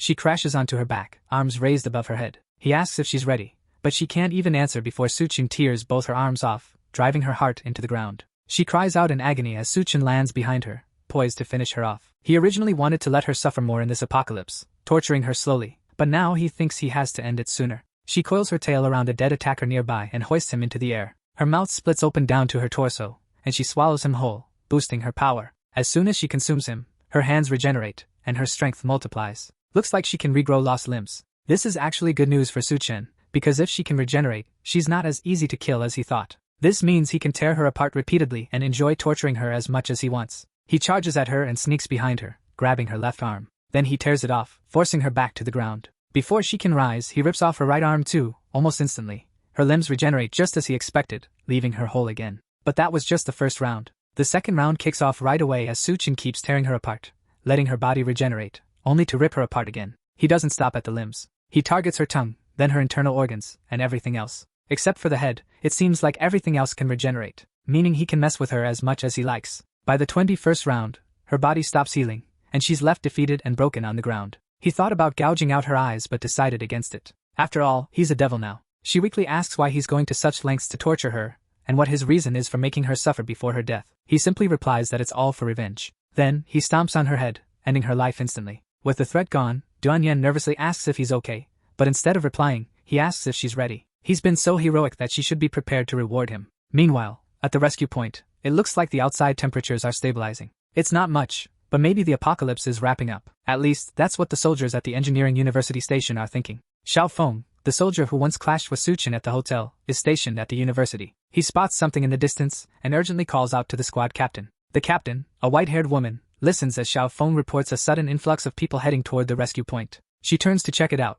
but instead of people, she sees a massive horde of zombies advancing on them. The zombies start charging at them, and the captain quickly orders Xiao Feng to evacuate the civilians while she holds off the undead. Xiao Feng protests, but she insists he goes inside. With no choice, he reluctantly rushes in, urging her to stay safe. Meanwhile, Suchin is gearing up to show Duanya his berserker skills for what feels like the third time. By now, she's rewarded him more times than she can count. She braces herself, curious about his next move. Suchin tells her that now that the crazy heatwave is finally over, he needs to head out for a while. But before he leaves, he wants to share some unforgettable memories with her. She wonders why she can't tag along, but the folks around him have to meet some strict criteria. They need to be valuable and follow orders without question. After their session, it seems like Duanya is completely on board with him. Next, he has to rush into town before the seawater starts flooding in. In his past life, a bunch of zombies were fixated on reaching the rescue point, eventually forming a massive horde that attacked their old escape route. This tidal wave of zombies led to the deaths of many civilians and soldiers. The chaos also resulted in a ton of military weapons getting scattered around.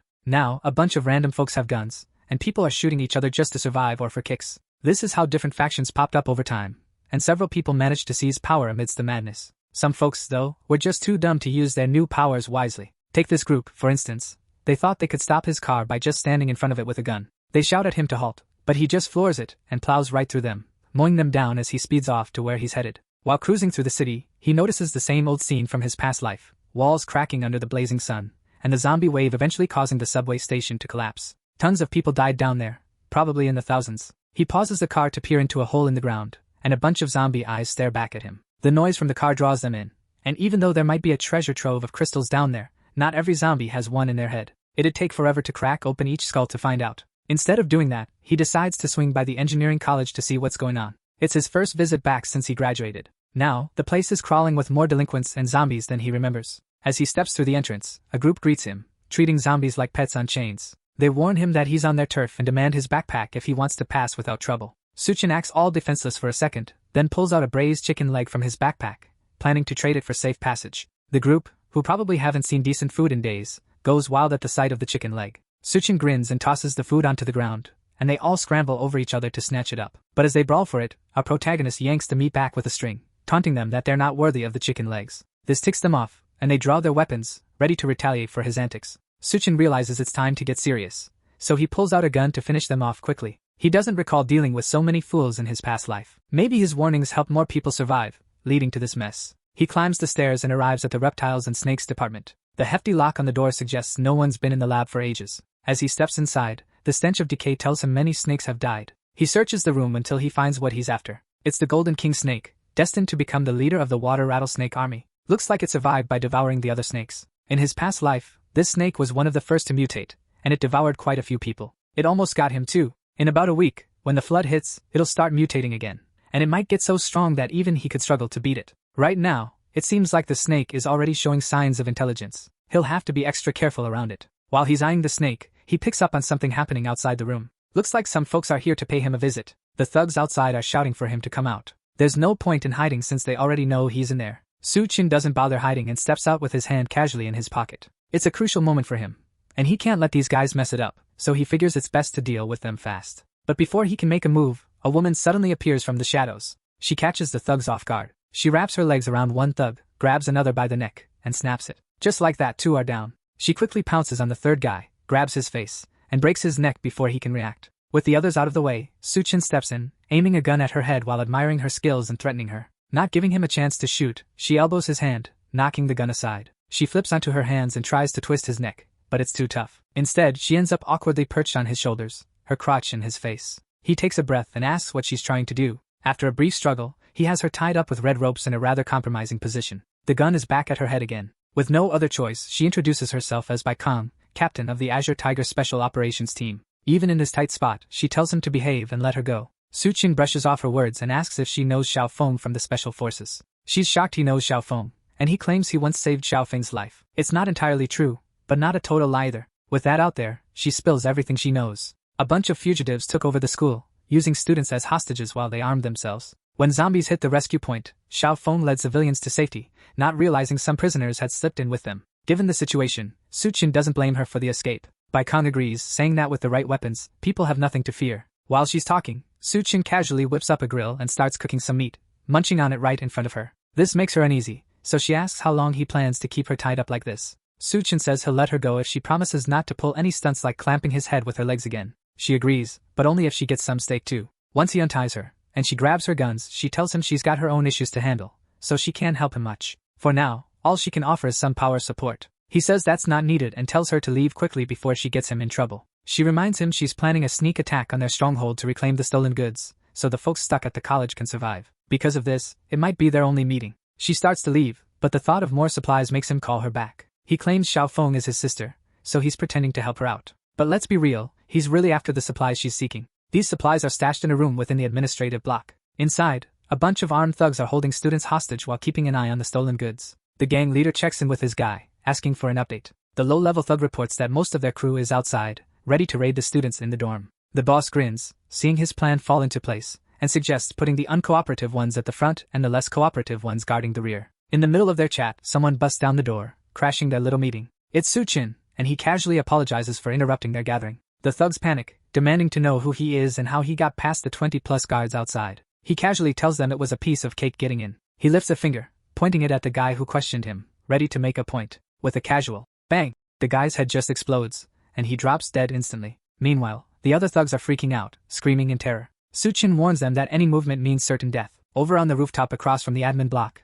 Beiqing is peering through a sniper scope. She's been picking off thugs and backing up Suchin with sniper support all along. Still, the room's packed with thugs, making things super dangerous. She thinks Suchan's solo lure plan is way too risky, but he was adamant about handling it himself. He handed her the sniper rifle and set her up on the rooftop. The idea is to shoot wherever he points to freak out the thugs. She's caught up in this crazy plan and can't even remember why she agreed to it in the first place. But there's no backing out now. Suddenly, the curtains close, and she frantically calls Suchin, asking how things are going on his side. Instead of hearing his voice, she hears the thugs laughing because they've realized he set up a sniper outside. It looks like she's been spotted, just as she feared, and things are getting really bad for her. With no other options, she bolts out of the building, sprinting toward the administrative block to save her temporary ally. Hopefully, Suchin can stall for time while she races to help him. As she dashes across the campus, she hears someone ordering Suchin's execution. There isn't much time, and Suchin might already be dead. When she finally bursts into the room, ready to avenge her fallen comrade, she's stunned to find everyone in the room already knocked out, with Suchin standing in the middle, gripping the boss thug by the neck. She's too late, and to make matters worse, all the supplies are gone. The boss is pleading for his life while Suchin holds him up, slyly stashing the supplies into his magical space. The boss tries to bluff, saying Suchin wouldn't dare kill him because his powerful allies won't let it slide. Suchin isn't intimidated by the threat. He snaps the guy's neck, vowing that his powerful friends will soon meet the same fate. Baichang is taken aback by how effortlessly Suchin took down everyone without needing her help. He tries to brush it off, claiming his regular workouts are why he can pull off these insane feats. Plus, there are no supplies left in the room, so they were probably starving and weak when he got there. Baichang isn't buying it, and wonders if someone else could have raided the place and taken everything. Now, with no supplies left, what's going to happen to the students? Suchin says he's willing to share some of the supplies he snagged, but it all hinges on how they act. While she's still bombarding him with questions, Suchin just strolls past her and heads toward the girls' dormitory because he got the scoop from the thugs earlier that Xiaofeng and the other students had all gathered there. Now, as they leave the room, one of the bodies hanging out in the back starts to stir. She twitches, then her eyes pop open, revealing she's actually alive and heard everything. Meanwhile, one of the thugs is roaming the campus, searching for someone who's slipped away to stir up trouble. He spots her in the room that Suchin and Baichang just vacated. It's the girl who overheard their entire conversation. They quickly release her, and she collapses to the ground. The thug questions her about whether she found what she was after by pretending to be a prisoner for days. She replies that after her brush with death, she needs the comfort of a man named Steel Fong. He agrees to comfort her, and pulls out a thorned whip. As soon as the whip strikes her back, she cries out in pleasure. The thug asks how she's feeling now. Apparently, the painful comfort did the trick, and she starts recounting everything she witnessed while being held captive. Steel Fawn wants to know who took all the supplies. She reveals it was a devil named Suchin. Meanwhile, Suchin and Bai Chang head back to Xiaofeng. The soldier is patched up and looks rough, but he insists he's okay. He's more curious about the guy who came in with her. Suchin wants to check out his wound. It started as a scratch but has been getting worse. Suchin explains it's from the cannibals, those creatures that feast on humans. Their claws are loaded with bacteria and viruses, and without meds, it could turn deadly. Medicine is super scarce and nearly impossible to find, but dying like this is just not an option. Hearing this, Suchin decides to share some of his medicine with him. They're both shocked by how much medicine Suchin gives them, but he says it's because Xiaofeng is like a brother to him. In a past life, there was a military guy whose combat skills were like a walking nuke, earning him the title God of War. If that guy is Xiaofeng, then being on his good side is definitely a smart move. Xiaofeng tells our main guy he owes him one, but he also knows Suchin didn't just swing by with meds for no reason. He asks Suchin to spill what he's really after. Suchin warns them that a massive flood is on the way, and they need to get out fast. The intense heat is making glaciers melt like crazy, causing seawater to rush onto the mainland. If they don't bail soon, they'll all be underwater. Everyone's stunned by his warning, but one survivor isn't buying it. She accuses him of trying to scare them off so he can hog the school's resources. Knows exactly who this loud girl is. Her name's Fang Qing, a classmate of his. She's a well-known boxer at their university, comes from a wealthy family, and loves stirring up gender issues. She approaches him, asking if he's got any snacks in his bag. But before he can even reply, she tries to snatch the bag. Suchin, though, isn't having it. He gives her a swift slap, serving up some gender equality. The slap is so hard it leaves her cheek swollen and even knocks out a tooth. While she's tending to her injury, everyone else in the hideout starts cheering. She's been a real pain for them, hogging an entire dorm room just because she's got money. They've had enough of her antics and are all for kicking her out. Seems like she's not exactly popular around here. The crowd's calls for her to be kicked out drive her into a furious rage. She threatens to find her father and have everyone killed. She storms off, and Bei Kong shows up to check on our protagonist. He warns that she's off to find her dad and suggests someone should stop her. But let's be real, running to daddy isn't much help in an apocalypse. She stomps across the school grounds, ranting about how all the men in the country, especially Suchin, are beneath her. None of them compare to the guys abroad. Mentioning Suchin catches the attention of a thug she just insulted. He grabs her from behind and demands to know where Suchin is. Meanwhile, Suchin himself steps out of the dorms, heading for the exit. Captain Bai can handle the evacuation, while he focuses on what really brought him to campus. The main thing is to wait for the Golden King snake to mutate so he can snag the crystal from it. Who knows, he might even pick up its water manipulation skills. As he's strolling through the courtyard, he hears a girl calling out to him, pleading for help. He turns around and spots Fang Qing tied up and dangling in the air. There's a guy laughing behind her, standing on the truck that's keeping her suspended. Suchin jokes, asking if she found her dad yet, while she keeps pleading for his help. The guy on the truck says he's from the Federal Bureau of Evolution and is here to settle the score with Suchin for swiping his supplies. He's got a truckload of surprises ready for their showdown today. He swings open the back of the truck, revealing a horde of drought demons that rush out and surround Suchin. Inside, both soldiers and civilians hear the cries of the drought demons that have just been unleashed. They realize the noise is coming from the direction Suchin went, which means their new ally might be in trouble. Bai Chang tells Xiaofeng to stay and protect the civilians while she checks out the situation. But Xiaofeng isn't having it. This time, he's not letting her go alone. Meanwhile, with Suchin, a thug asks if the loud girl with the swollen face is his classmate. If so, this is his chance to play the hero and rescue the damsel. All he needs to do is kneel and beg, and she'll be released. Suchin pauses to consider the offer, while the snobby girl urges him to kneel quickly to save her. It's not impossible, but there's a catch. Fang Qing doesn't even wait for Suchin to explain and starts frantically asking why he can't save her. Suchin just promised to save her, saying it's not impossible. How could he break his word when he's a man? He tells her he's definitely a man but not the right one to save her. Instead, he suggests she reach out to those foreign guys she's always bragging about to see if they'll step up. So, that's why he's holding back. It's payback because she called him inferior. If he thinks she'll apologize and beg for his help, he's got it all wrong. She insists she doesn't need him to rescue her. Suchin chuckles and points out the massive swarm of zombies charging at her from behind the truck. Hopefully, she won't regret her words in a second. Fang Qing nervously glances at the zombies she forgot about in her anger.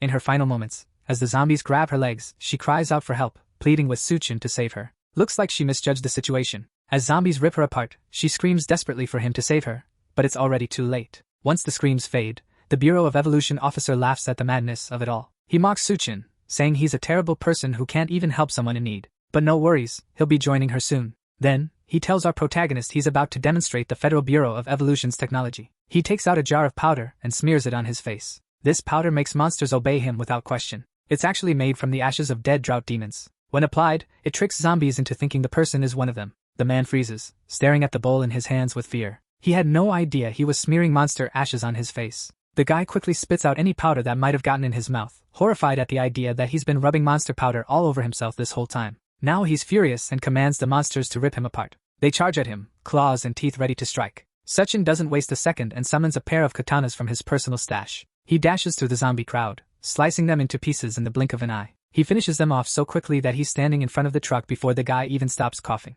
The bureau official turns around to find his opponent calmly looking up at him, totally unfazed. Meanwhile, more zombies are closing in from behind. His two soldier buddies show up just in time to see him nearly surrounded. The bureau official orders another zombie attack, but the zombies just stand there, not moving an inch. Suchin brushes the dust off his shirt and tells the guy not to bother yelling. It's useless because no matter how loud he gets, the zombies won't react. The bureau guy asks what Suchin means by that, and his question is answered when all the zombies suddenly crumble to pieces behind him. The guy is completely baffled by how that even happened. Suchin doesn't bother explaining and instead teleports behind the guy, grabbing him by the neck. He never wanted anything to do with the Federal Bureau of Evolution, so he demands to know who sent him to kill him. If the guy doesn't spill the beans about his boss, Suchin sees no reason to spare his life. Our protagonist yanks on the guy's metal mask while smirking at him. The guy starts screaming as the pressure becomes unbearable, and in a flash, Suchin rips his head clean off, leaving it dangling by the spinal cord. Baekhyun is blown away by how this guy handled the impossible situation in a flash. It's like deja vu, and there's no way this kind of power comes from just training.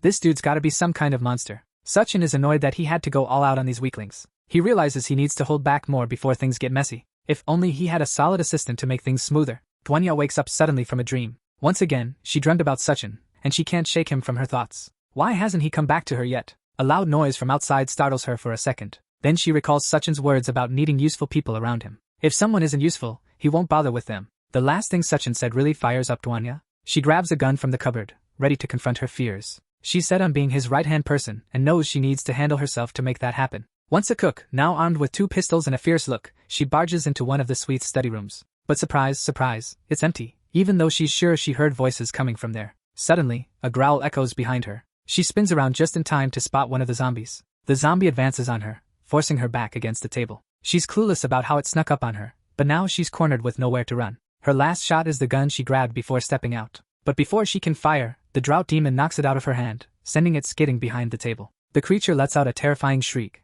lunging at the ex-chef with its mouth wide open. With no other option, she braces herself for the worst. But in a twist of fate, the zombie misses and chomps down on a nearby chair instead. She's clueless about what's happening or what this zombie's deal is, but for now, she's safe. The thing's been sniffing around, and it seems like its eyes are gone. Maybe it's using its nose to track her down. She got lucky this time, but now it's way too close. Any noise from her, and it's game over. She spots the gun on the table, just out of reach. Carefully, she tries to grab it without alerting the zombie. She stretches her arm a bit more, but the gun remains frustratingly out of reach. Before she can grab it, it's already too late. Her back bumps into the zombie's arm, giving away her position. It lets out a scream, ready to attack her, and suddenly, Suchin's words flood her mind. He warned her that his resources are tight, so he can't keep her around just for her looks. She needs to find a crystal core in a monster's head to gain abilities like his. If she can't do that, he won't tolerate useless people in his group. That thought sparks something in her, and she goes on the offensive before the zombie can strike. She drives the heel of her shoe into the zombie's eye with such force that it bursts out the back of its head. The zombie goes still,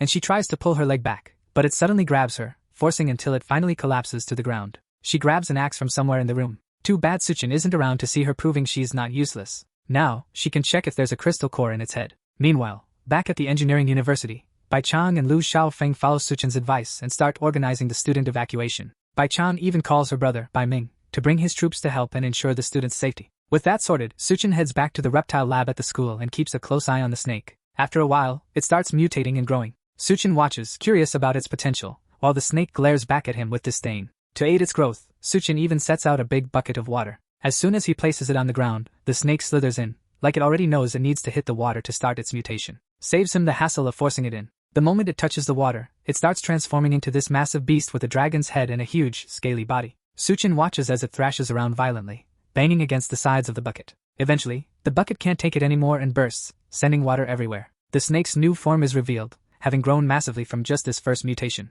All this from a bit of water. If he'd waited for the flood, things could have been way worse. With the beast now fully grown, Suchin pulls out one of his swords and makes it an offer. If it submits to him, he might just keep it as a pet. The monster isn't having any of it, and tries to make a break for the window before Suchin can nab it. Seems like it's got some brains now and knows it can't take Suchin on in that cramped room. It smashes through the window, landing in the campus courtyard, with Suchin hot on its tail. The creature attempts to slither away to safety, but there's no way it's fast enough to dodge our hero's sword. Suchin leaps from above and drives his sword into the creature's tough scales, but to his shock, the sword snaps in two. Those scales are way tougher than he expected. The snake turns and lets out a roar at Suchin, and he figures if blades are useless, he'll just have to go old school and use his fists. He throws a solid punch to the beast's head, knocking it to the ground, but it fights back by wrapping itself around him, trying to squeeze the life out of him with its coils. But Suchin figures out that the attack is just a distraction, and the creature's real target is something else entirely. It opens its massive, toothy mouth, ready to chomp down on our hero. Meanwhile, back with the other survivors, Bai-chan can't stop glancing toward the campus.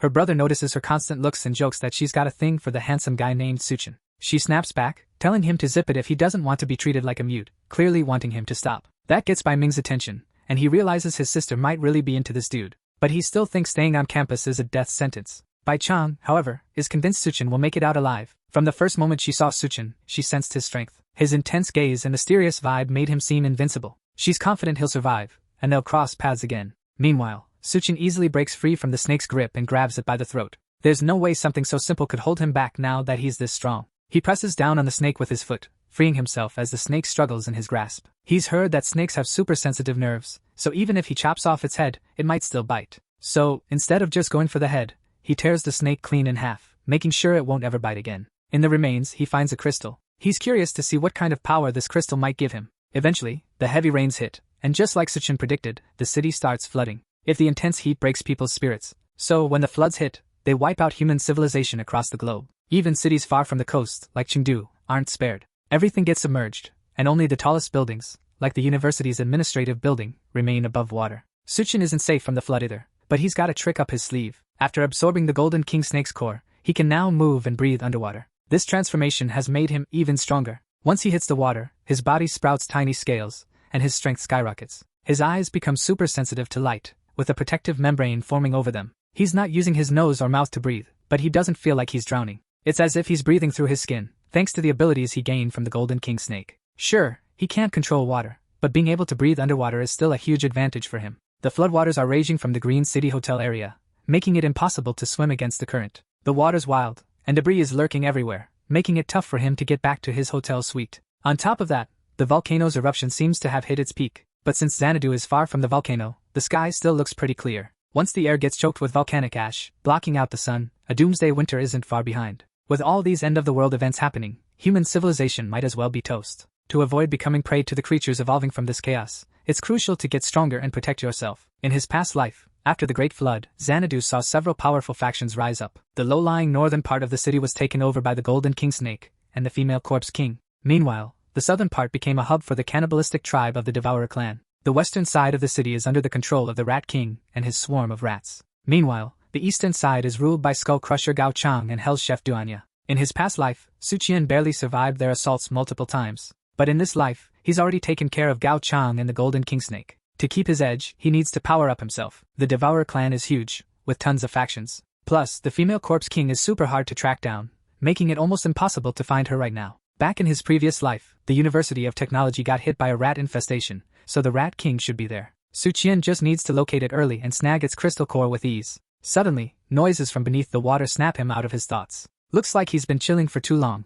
and now a bunch of underwater creatures have surrounded him. Meanwhile, somewhere else in the flooded city, two guys are barely holding on against the wild floodwaters. They're freaking out, trying to figure out how this flood just appeared out of nowhere. As they're clinging to the tower, they spot someone swimming towards them at an insane speed. Anyone in that water should be toast, but this person seems to have endless energy. It's not just anyone either. They recognize the swimmer. It's Suqian, the dude the bureau sent them to keep an eye on. If it weren't for him, they wouldn't be stuck in this mess. If he tries to climb up the tower with them, they're ready to shove him back into the water. One of the guys notices Suqian is moving ridiculously fast for someone supposedly struggling in the flood, and it looks like he's got company. Trailing behind him are a bunch of sea zombies, racing through the water like it's their turf. But even with that, Suqian is outpacing them, swimming against the rising current like it's no big deal. He keeps moving closer, and the men start yelling at him to stay back. Our guy realizes they're from the Federal Bureau of Evolution, and he's shocked his reputation has reached them. This is great for him because he can squeeze some info out of them. He jumps out of the water and lands on the tower. Using one of the guys as a springboard, he makes it to the top. The guy loses his grip and starts falling toward the zombie-infested waters below. Just before he hits the water, his buddy barely grabs him by the arm, saving him from a watery grave. But now, with the extra weight, both of them are in trouble. If things keep going like this, they're both headed for a swim with the zombies. The first guy tries to calm his friend, promising to pull him up, but it's a lost cause. If he doesn't let go, they're both definitely going down. Suchin seizes the moment to ask them about the Federal Bureau of Evolution. The men refuse, warning him that even if they die, others will come for revenge. If that's the path they've chosen, Suchin figures they can't blame him for what comes next. Suddenly, a zombie grabs the bigger guy's foot and drags him into the water. His buddy yells and jumps in after him, ready to face death alongside his friend. That turns out to be a huge mistake, leaving them at the mercy of the swarm of creatures in the water. Just when it seems all is lost, Suchin dives in and slices through the zombies with his sword, saving them in an instant. The man can't help but wonder if Suchin is even human, given his incredible strength. Despite everything, they owe him for saving their lives and decide to share what they know. They inform him they're from the Federal Bureau of Evolution, tasked with keeping an eye on him. This bureau operates out of the Science and Technology University, led by Chief Liu and his team.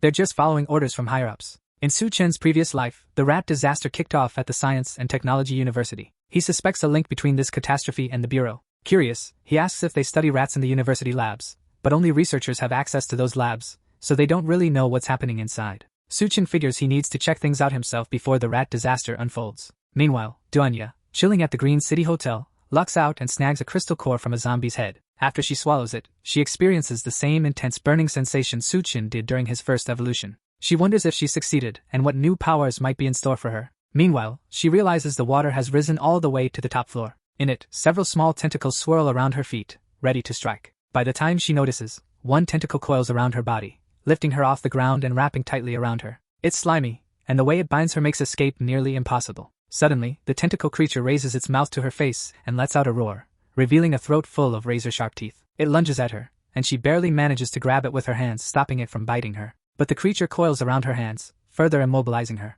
More tentacles erupt from the water, and before she knows it, she's completely entangled and surrounded by dozens of them. They attack so quickly that she didn't even have time to adjust to her new abilities. Her mind drifts back to Suchin, recalling the moment he first demonstrated his space manipulation powers. He explained that if she finds and consumes a crystal nucleus, she can gain its ability. But since many monsters look pretty normal, she can't always tell their powers just by looking at them. The best way for her to discover her new ability, when it's a mystery, is to sense it within her body and surroundings. Once she acquires new powers, she'll feel every shift and work to master and control it. She tunes into the environment and eventually senses the changes happening within her. She can now see the tiny brains of the monsters attacking her, and she taps into her new power, shouting a command that forces them to freeze. The tentacles obey her command, dropping limp all at once, as if they just died. That leaves her free, although she's still covered in sticky goo. With them all immobilized, she grabs her axe. She slices through them all in a flash, turning them into minced meat. Once she's finished, she's drenched in monster guts and slime, so she decides it's time for a bath. Suddenly, a voice from behind asks if he can join her, and she spins around, ready to fend off another intruder. But it's just Suchin, and it seems like he watched her single-handedly take down all those monster eels. He's pretty impressed she even managed to grab a weapon. Duanyi rushes over and hugs him, relieved to see him again. He's been gone so long she started worrying he might never return. Their reunion is cut short when she notices he's naked again for some reason. She pulls away and asks why they always meet when he's undressed. He explains that the water was dirty, so he stripped off his clothes. They both head off to take that bath together. Finally, after days of chaos, Suchin can kick back and relax. Being away made him appreciate just how awesome it is to be home. Duanyi steps out of the bath and starts giving him a massage. As they both unwind, he casually asks if she's unlocked any new abilities. He hasn't seen her in action, but something about the warmth of her mouth tells him something's up. She playfully questions how he could possibly know the temperature of her mouth, but he brushes it off and presses her again about the ability. She admits it seems like some kind of mind control power. Suchin's gears start turning, and he wonders if she can use it on food. She confesses she's not sure yet, as she hasn't had much time to experiment. She decides to test her power on him, making him think she's in a revealing gown. But she quickly realizes Suchin has crazy mental strength. If he hadn't allowed it, she might have fainted trying to mess with his mind. Even with his skills, he's impressed by her power. It's solid, and as a reward, he'll make her practice until she's exhausted. She laughs, and they enjoy the night together. The next morning, Suchin shows her how to handle a gun, and they use it to take down the last of the tentacle monsters. He advises her to concentrate and control it with her mind, then just aim and shoot. Duanya appreciates the lesson but wonders why he's teaching her to shoot when they're headed to the University of Technology. He tells her she's got half a day to get a grip on her powers and shooting skills. Since she's from the medical university, she's tagging along on this next mission to prove her worth. They cruise through the floodwaters on a speedboat. For some reason, Suchin has Duanya dressed in a bunny outfit for the ride. She questions if it's okay to wear that outside, but he reassures her that in the apocalypse, no one cares what you wear, or don't wear. She then asks if he's ever been to the science and university before, and he mentions he has, once. He visited a friend and now wonders if that friend made it through. Duanya comforts him, saying good people usually have good luck, so he shouldn't stress over it. After a bit more cruising, they reach the university. It has been completely revamped to survive the apocalypse. Suddenly, he spots something strange and pulls Duanya close to shield her, just as someone starts unloading bullets on their boat. The guy pauses his shooting spree to ask why they're even there. This place is actually the Science and Tech University where the mutant rat king popped up last time, but he can't spill the beans about his investigation. So, he fibs, saying he's here to join the Federal Bureau of Evolution. The dude isn't really interested in that though. He's more into the bunny girl with him, offering to open the gate if she spends the night with him. Suchin just heads home. They decide to play their ace and offer some braised pork to get the gate open. The sight of the food flips his mood instantly. He tells his crew to open the gate pronto since it's been forever since he's had meat. They dock the boat on the side. The guard demands the pork as soon as they step off, telling his buddy to escort them inside while he hoards the food. Amidst their bickering, he totally misses the sly grins on Suchin and Duanya's faces. This guy greedily grabs the pork, clueless that he's munching on a whole monster's hand enchanted by Duanya's power. They trick him with fake pork, and he agrees to let them in, planning to send Suchin to the lab later. The other guard is way friendlier and guides them to the main base,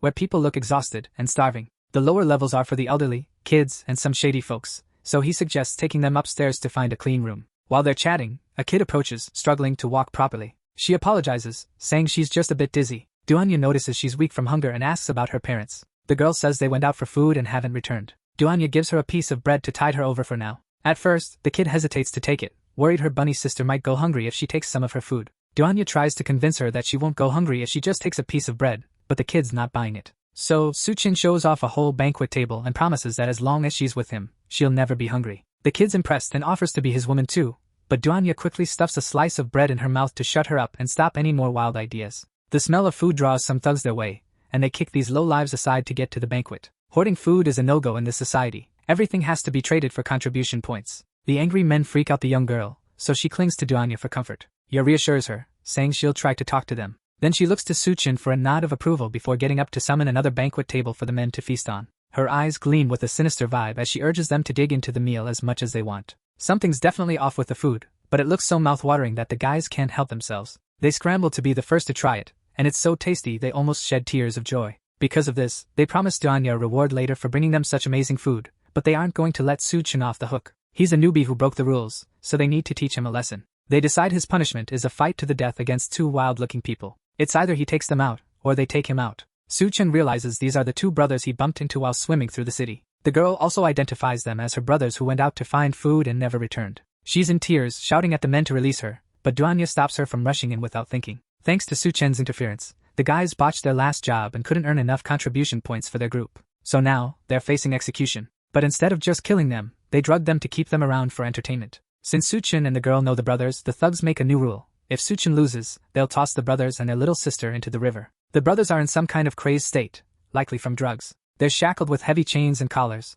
and they don't even seem to recognize him. The thugs shout for the fight to begin, and they unleash the brothers from their chains, sending them charging at Suchin, ready to attack. The fight wraps up quickly when Suchin takes them both down with just a slap to one guy's face and a chop to the other guy's neck. They hit the ground instantly. The little girl tries to run to them, worried they're dead, but Duanya stops her, assuring her they're just fine. The thugs aren't thrilled about the quick end. They were hoping for more action, especially after wasting 2 doses of their special medicine, but they decide to let it go and keep threatening Suchin. They tell Suchin that if he hands over all his supplies, they'll let this whole incident slide since they're in a good mood. Suchin questions why he should just give up his stuff. They explain that he must be new around here. To enter the Science and Technology University, you have to follow the boss's rules to maintain order and weed out freeloaders. They don't tolerate freeloaders in their camp. If Suchin wants to stay, he needs to earn contribution points by handing over resources or finding supplies. In this camp, contribution points are like the new currency, benefiting only those in charge. Suchin agrees to their terms, but he's got bad news. They've already eaten their last bit of food, so there's nothing left to offer. Suddenly, a big guy shows up and offers Suchin some contribution points if he works for him. This dude's presence makes the thugs, who are acting all tough, shake in their boots. They call him Captain Gua, and he seems to run the place. Captain Gua arrives in style, sitting on a massive chair carried by a bunch of slaves, with a frightened woman at his feet. He promises free meals, a place to stay, and good pay, as long as they stay loyal and work hard. While he's talking, one of the slaves stumbles and falls. Without missing a beat, Captain Gua drives a spear with a knife tip through the fallen slave's chest, killing him on the spot. Tells Suchin they're running low on people, and he's just in time to fill in for a slave who's outlived their usefulness. The bunny girl, in particular, can score unlimited meals and a comfy place to stay if she decides to work for him. While he's talking, he messes with the woman resting on his lap, reminding them that it's the apocalypse and industrial production is dead. By making this offer, he's doing them a huge favor. Plus, he's tired of his current crew and ready for some fresh faces. The other thugs shout at Suchin to take the deal right away. When their big boss wants a new woman, he'll let them have their fun with the old ones. But the boss has another issue on his mind besides needing new workers. He catches a whiff of something and asks the thugs what they've been eating. In their haste to grab the food Donya gave them earlier, they forgot that eating meat without the boss's okay is a one-way ticket to trouble. They drop to their knees, pleading with their boss to forgive them. They promise that from now on, he'll get first dibs on any food they find. He tells them to quit groveling and be quiet. He's not interested in their food, and the smell alone is unbearable. Did they eat something rotten? What on earth did they find that reeks so badly? Suchun and Donya are taken aback. Did he somehow resist Donya's mind control? It seems like he wasn't affected at all. The thugs admit they only ate the food Suchun gave them. But now, with the mind control lifted, they suddenly realize what they've been consuming all this time. Their stomachs churn at the thought. They make a mad dash to the bathroom, desperate to purge everything they've eaten. Captain Gua sighs, frustrated by the incompetence surrounding him. He dreams of the day he can replace them with people who actually know what they're doing. Suchun realizes that even though he's immune to Donya's mind tricks, he can't detect any abilities from the big boss. Still, the guy's aura is so intense that even Suchun feels it. Plus, this guy's presence alone is enough to break everyone free from Donya's control. Suchun wonders what kind of person Captain Gua must be, and judging by his crew, he can't be up to any good. Our guy is strong enough to take out the whole camp right now, but that would just mess up his plans. First, he needs to track down those mutant rats, then he can deal with the rest. Captain Gua interrupts his thoughts, asking what Suchun thinks about the slavery deal. Suchun flatly replies that he's not interested. Captain Gua just laughs, saying Suchun will eventually come crawling back. Then he tells one of his men to take over the front so he can head out. As he leaves, Captain Gua instructs one of the survivors to keep an eye on Donya. Let's be real, women as stunning as her are a rare find. With the other guy out of the picture, Donya says sorry for not being able to keep her mind control powers going. That dude's mental strength was off the charts, so it didn't work on him. Suchun tells her it's not her fault. If those guys survived after eating the water ghoul stuff, something weird is definitely up in this camp. They need to stay low-key and avoid drawing too much attention. As they're chatting, one of the survivors comes over to them. He warns them that they've ticked off the wrong people and suggests they follow him if they want to stay safe. Turns out, this survivor knows Suchun. He introduces himself as Miao Puyuan, a former roommate of Suchen's old friend Tianyu. They met back when Suchun last visited the school, before everything went downhill. He leads them to another building on campus that hasn't been wrecked by the floodwaters yet. Donya manages to use their limited medical supplies to treat the two brothers knocked out by Suchun. Although they don't have much medicine, it's enough for now. Thanks to her efforts, the brothers are stable and out of immediate danger. The little girl expresses her gratitude and stays by her brothers to care for them. Suchun then asks Xiao Miao if all the students are living here now, and Xiao Miao confirms that all the surviving students, regardless of gender, are taking refuge in the building. Since Tianyu often helps everyone here, this place is seen as the field team's territory. The field team is a powerful group, capable of handling threats like the Devourer that Suchun faced earlier. While they're talking, another guy walks in and asks Suchun if he's interested in joining their group. It's Tianyu. At first, Tianyu doesn't recognize Suchun, but Puyuan introduces him. The field team leader is thrilled to see his old friend again. The two guys embrace, and Tianyu almost tears up while holding Suchun. He honestly thought they might never see each other again. It's not every day that two brothers reunite after so long, so he suggests they grab a drink. He's just back from a mission, so he can hang out with Suchun for a few days. As they chat, Tianyu spots the stunning Donya watching them, still in her bunny outfit. He instantly recognizes her as the legendary beauty from their university days,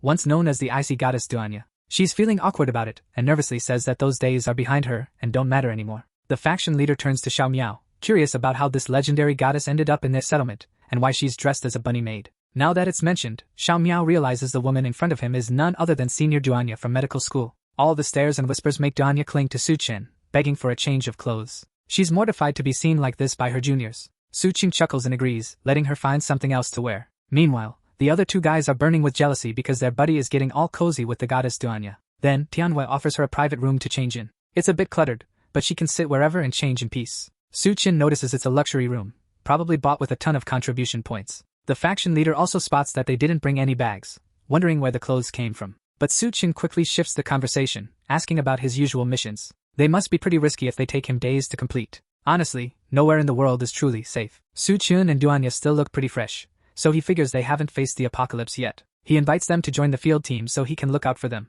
Donya is so skilled that she doesn't even need to hunt for food. She can just use her medical expertise to help the injured. But before anything else, he needs to give them a heads up. Suchun has to stop flaunting his skills everywhere. And seriously, he needs to quit making pretty girls wear bunny costumes. What was he even thinking with that move? Suchun tries to justify himself, claiming he'll protect her, but his brother smacks him on the head. He reminds Suchun, now all-powerful, of the days when he wasn't. Back in high school, when bullies picked on him and he never fought back, it was Tianyu who stood up for him. The Captain Gua is a real piece of work. When he sets his sights on a woman, things usually don't end well for her. Donya, being as stunning as she is, catches his attention. He's not about to let her slip away. Meanwhile, in a private room, the chef is trying to undress her quickly, But suddenly, a knife is pressed against her throat by a mysterious attacker. Nervously, she asks who this person is and what they want. The woman dodges the question, saying she's been sent by her boss to help with Duanya's living arrangements. After all, she shouldn't be staying near those men. Duanya might not recognize her, but we do. She's the strange woman who eavesdropped on Su Chen's epic battle at the school admin building.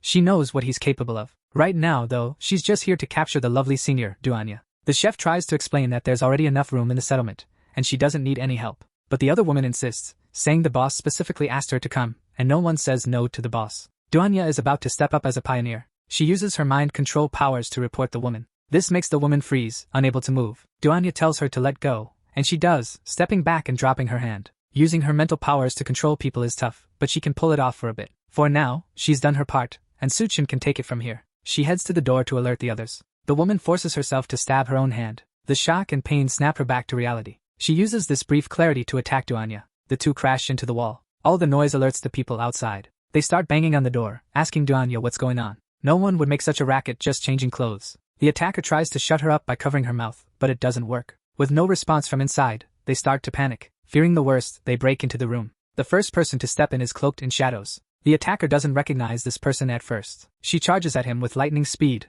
ready to strike. Tianyu tries to step in and shield his friend, but it's not needed because the attacker quickly realizes who she's facing. She's seen what he did at the University of Science and Technology, and knows his name now. Su Chen, the guy who took down a bunch of zombies solo, barely breaking a sweat. Even though she's taken many lives, her gut tells her that making a wrong move against him would be her last mistake. With no time to stop or change course, she drops to her knees while still running toward him. She skids to a halt right at his feet, nervously asking for punishment, and calling him her master. Su Chen is clueless about her intentions, and she wonders if her sincerity isn't enough for him. To prove her devotion, she starts stripping and asks if that's enough to satisfy him. Tianyu questions if the protagonist's taste in women has changed so drastically, while Xiao Miao awkwardly looks away. But undressing was just a ploy to distract them. With everyone caught off guard, she throws a smoke bomb, filling the area with a thick fog. Then she makes a break for it, trying to escape. Before she can get far, Su Chen grabs her by the neck and lifts her off the ground, halting her escape. He questions if she really thought she could get away that easily. It's clear he's planning to get rid of her. The assassin pleads for her life, saying he can't kill her because the girl he saved,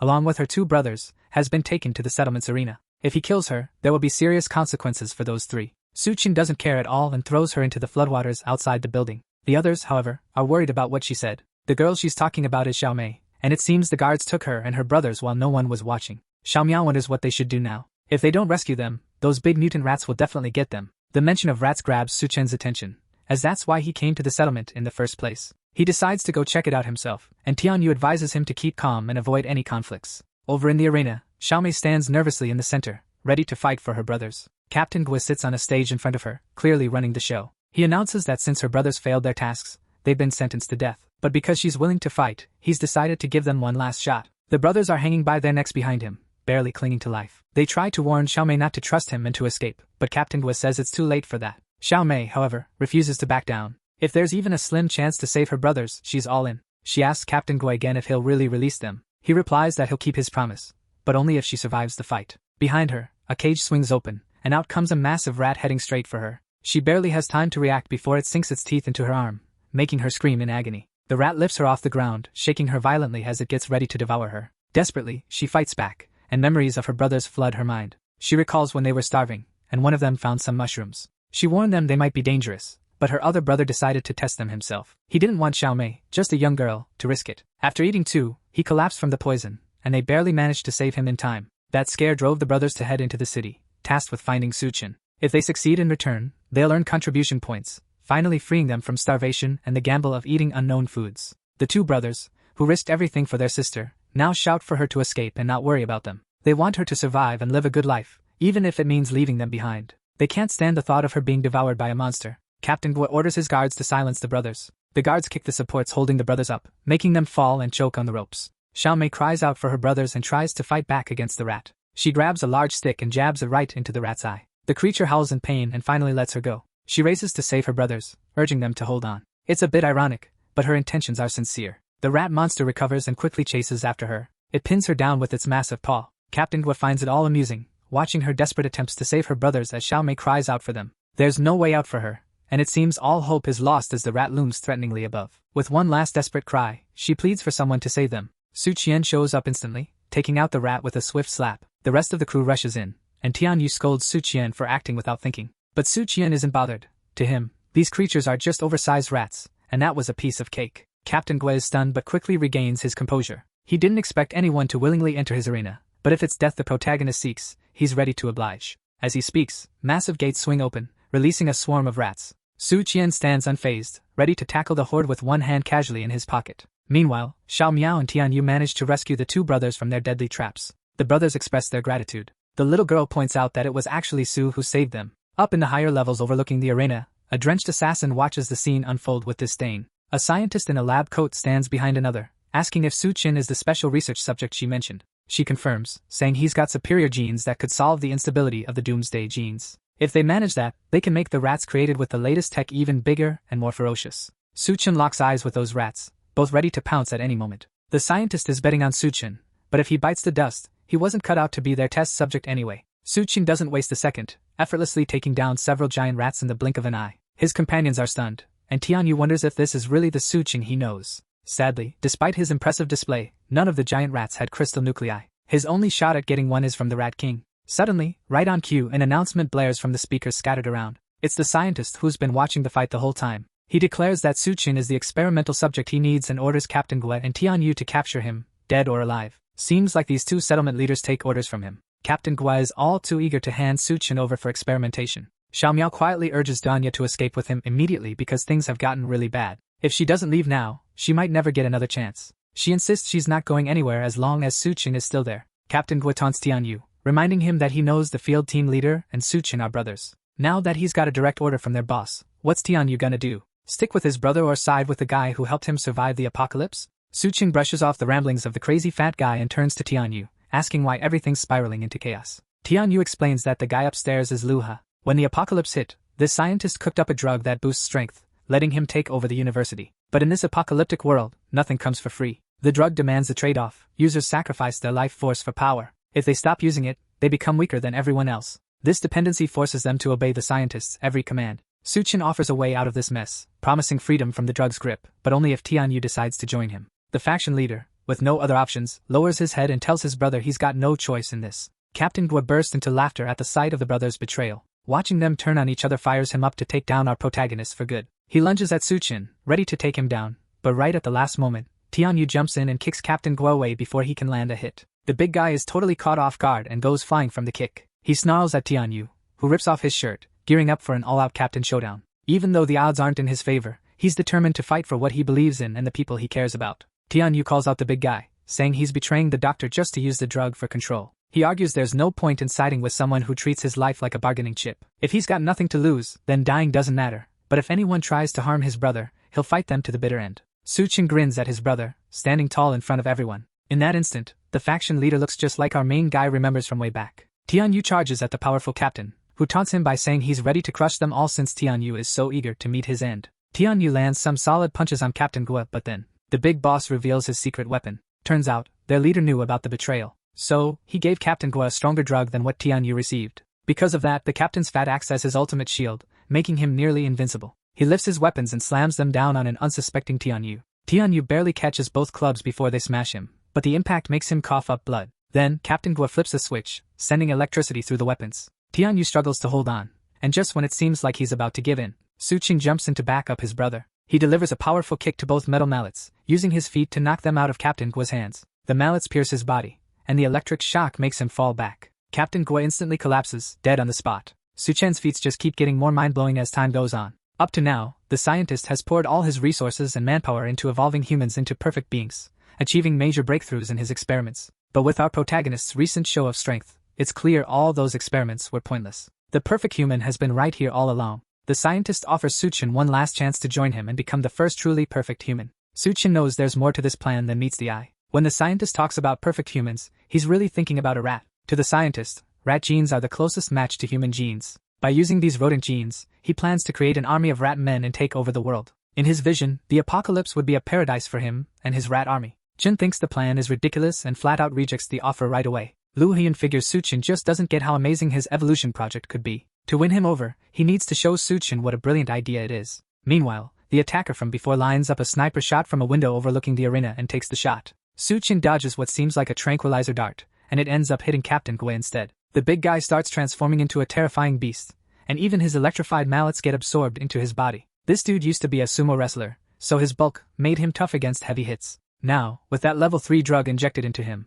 his strength is off the charts, and any damage he takes heals instantly. Suchin is unfazed and flips off the crazy doctor with a fiery gesture. To him, this whole situation is just a twisted scheme to turn people into monsters. That gesture pushes Lu Haiyun over the edge. He commands the newly transformed Captain Gua to kill Suchin so he can harvest the genes he needs from his corpse. The beast lets out a roar and charges at Suchin with a spinning attack like a sumo wrestler. Just in the nick of time, our hero catches the rolling giant. He then plunges his arm into the big guy's head and yanks out the battery from the electric mallets. Without missing a beat, he shoves it into Captain Gua's mutated face. The battery detonates instantly, causing enough damage to take down the massive guy. But thanks to his new healing powers, Captain Gua's injuries heal right away, leaving him horribly disfigured but still strong enough to fight. Suchin finds this whole ordeal irritating and charges back in to finish the guy and end the battle. He delivers a crushing punch right where the jaw should be. The guy crashes into a crater. Then, he speeds up his attacks, kicking up a thick cloud of dust while pounding the mutated dude. In this world, hardly anyone knows about superpowers, so he needs to keep it under wraps. The dust is perfect for that, letting him go all out without being seen. But the real headache is Captain Gua, who just keeps bouncing back no matter how hard he gets hit. Even though he jokes about it, Professor Lu Haiyun's research is actually pretty impressive. Luckily, Suchin's space isn't just stocked with supplies. It also has something massive enough to crush the guy and stop any chance of regeneration. He taps into his space power and brings out his secret weapon, tons of concrete and steel. The loud crash startles the people outside, but the thick wall of dust keeps them from seeing a thing. When the dust settles, Suchin is chilling on a pile of cement, with the fatty buried under all the rubble. Lu Haiyun is freaking out after witnessing the chaos. He doesn't care about Suchin's identity or his unique genes anymore. All that matters to him is that Suchin had the audacity to challenge him, and now he's determined to make sure our overpowered hero meets a grim end. Suddenly, cages start lifting all around, and thousands of rats are gearing up to swarm and attack. But Suchin? He's not even fazed. He's actually pumped because he's got a plan to make sure none of them make it out alive. The others turn around and realize they're completely surrounded. The rat people emerging from the cages are actually those who were sent to the lab. Looks like Lu Haiyun turned them into rat men,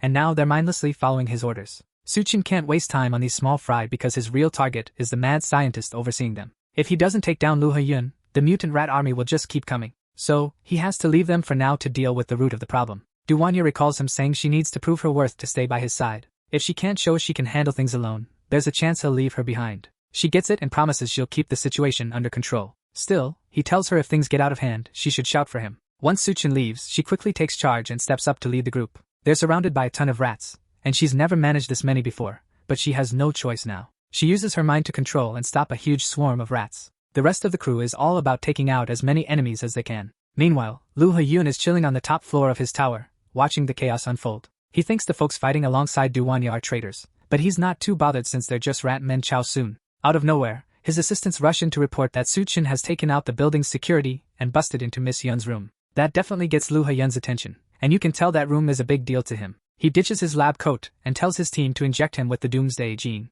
They try to warn him that the gene is still unstable and super risky, but he couldn't care less. Right now, he's all about dealing with Suchin himself and making him pay for everything he's pulled today. Our guy walks through Miss Yun's room, checking out several tanks filled with what seem like failed or still developing experiments. They all have this creepy dark skin and look completely messed up. But there's one case that really grabs his attention. Inside, a woman wrapped in bandages floats in a green liquid. Unlike the other experiments, she seems untouched and unchanged. It's Yun, the woman Suchin met at the bar before everything went sideways. Somehow, she survived, probably thanks to his advice. He never thought he'd find her here, but there's no time to dwell on it. Right now, he needs to save her. He winds up and punches the glass, shattering it with a single blow. He pulls Yun out and holds her close. As she wakes up, she immediately recognizes him. He reassures her, promising to get her out of there. But she's more worried about her empty stomach. Suddenly, a raspy voice yells at him to let her go. Then suddenly, an ice arrow flies straight at him, aiming right for his head. He catches it just in time, all while still holding on to Yun. Lu Haiyun steps out from the shadows, shouting for him to let go of Yun. He claims she's the woman he picked, and Suchin touching her really ticks him off. It seems like he's got some ice powers now, but they're no match for our guy. Suchin snaps the flimsy arrow in his hands, letting it crumble. Then he asks Lu Haiyun if he picks women like he's shopping. You can't just claim someone and decide to keep them without their say. The scientist argues that in this apocalyptic world, ordinary folks are like ants. But someone like him, with the power of evolution, can rule the world. To him, being his woman should be an honor. That little speech just confirms to Suchin that this guy is as crazy as the rumors say. Yun clings to our guy, pleading with him not to go. She's terrified of the mess she's in, and Suchin has already shown up to rescue her. This just fuels Lu Haiyun's anger even more. He grits his teeth and demands that Suchin let her go. Then, he charges at them, yelling that Yun is his woman and belongs to him. Suchin quickly kicks a shelf at the scientist to slow him down, but the guy just bats it away like it's nothing. In that split second of defense, Yun seizes the moment and kisses Suchin as a thank you for saving her. She tells him she's still upset about him leaving her hanging before and is just claiming what's due. But that kiss drains her last bit of energy, and she collapses on his shoulder,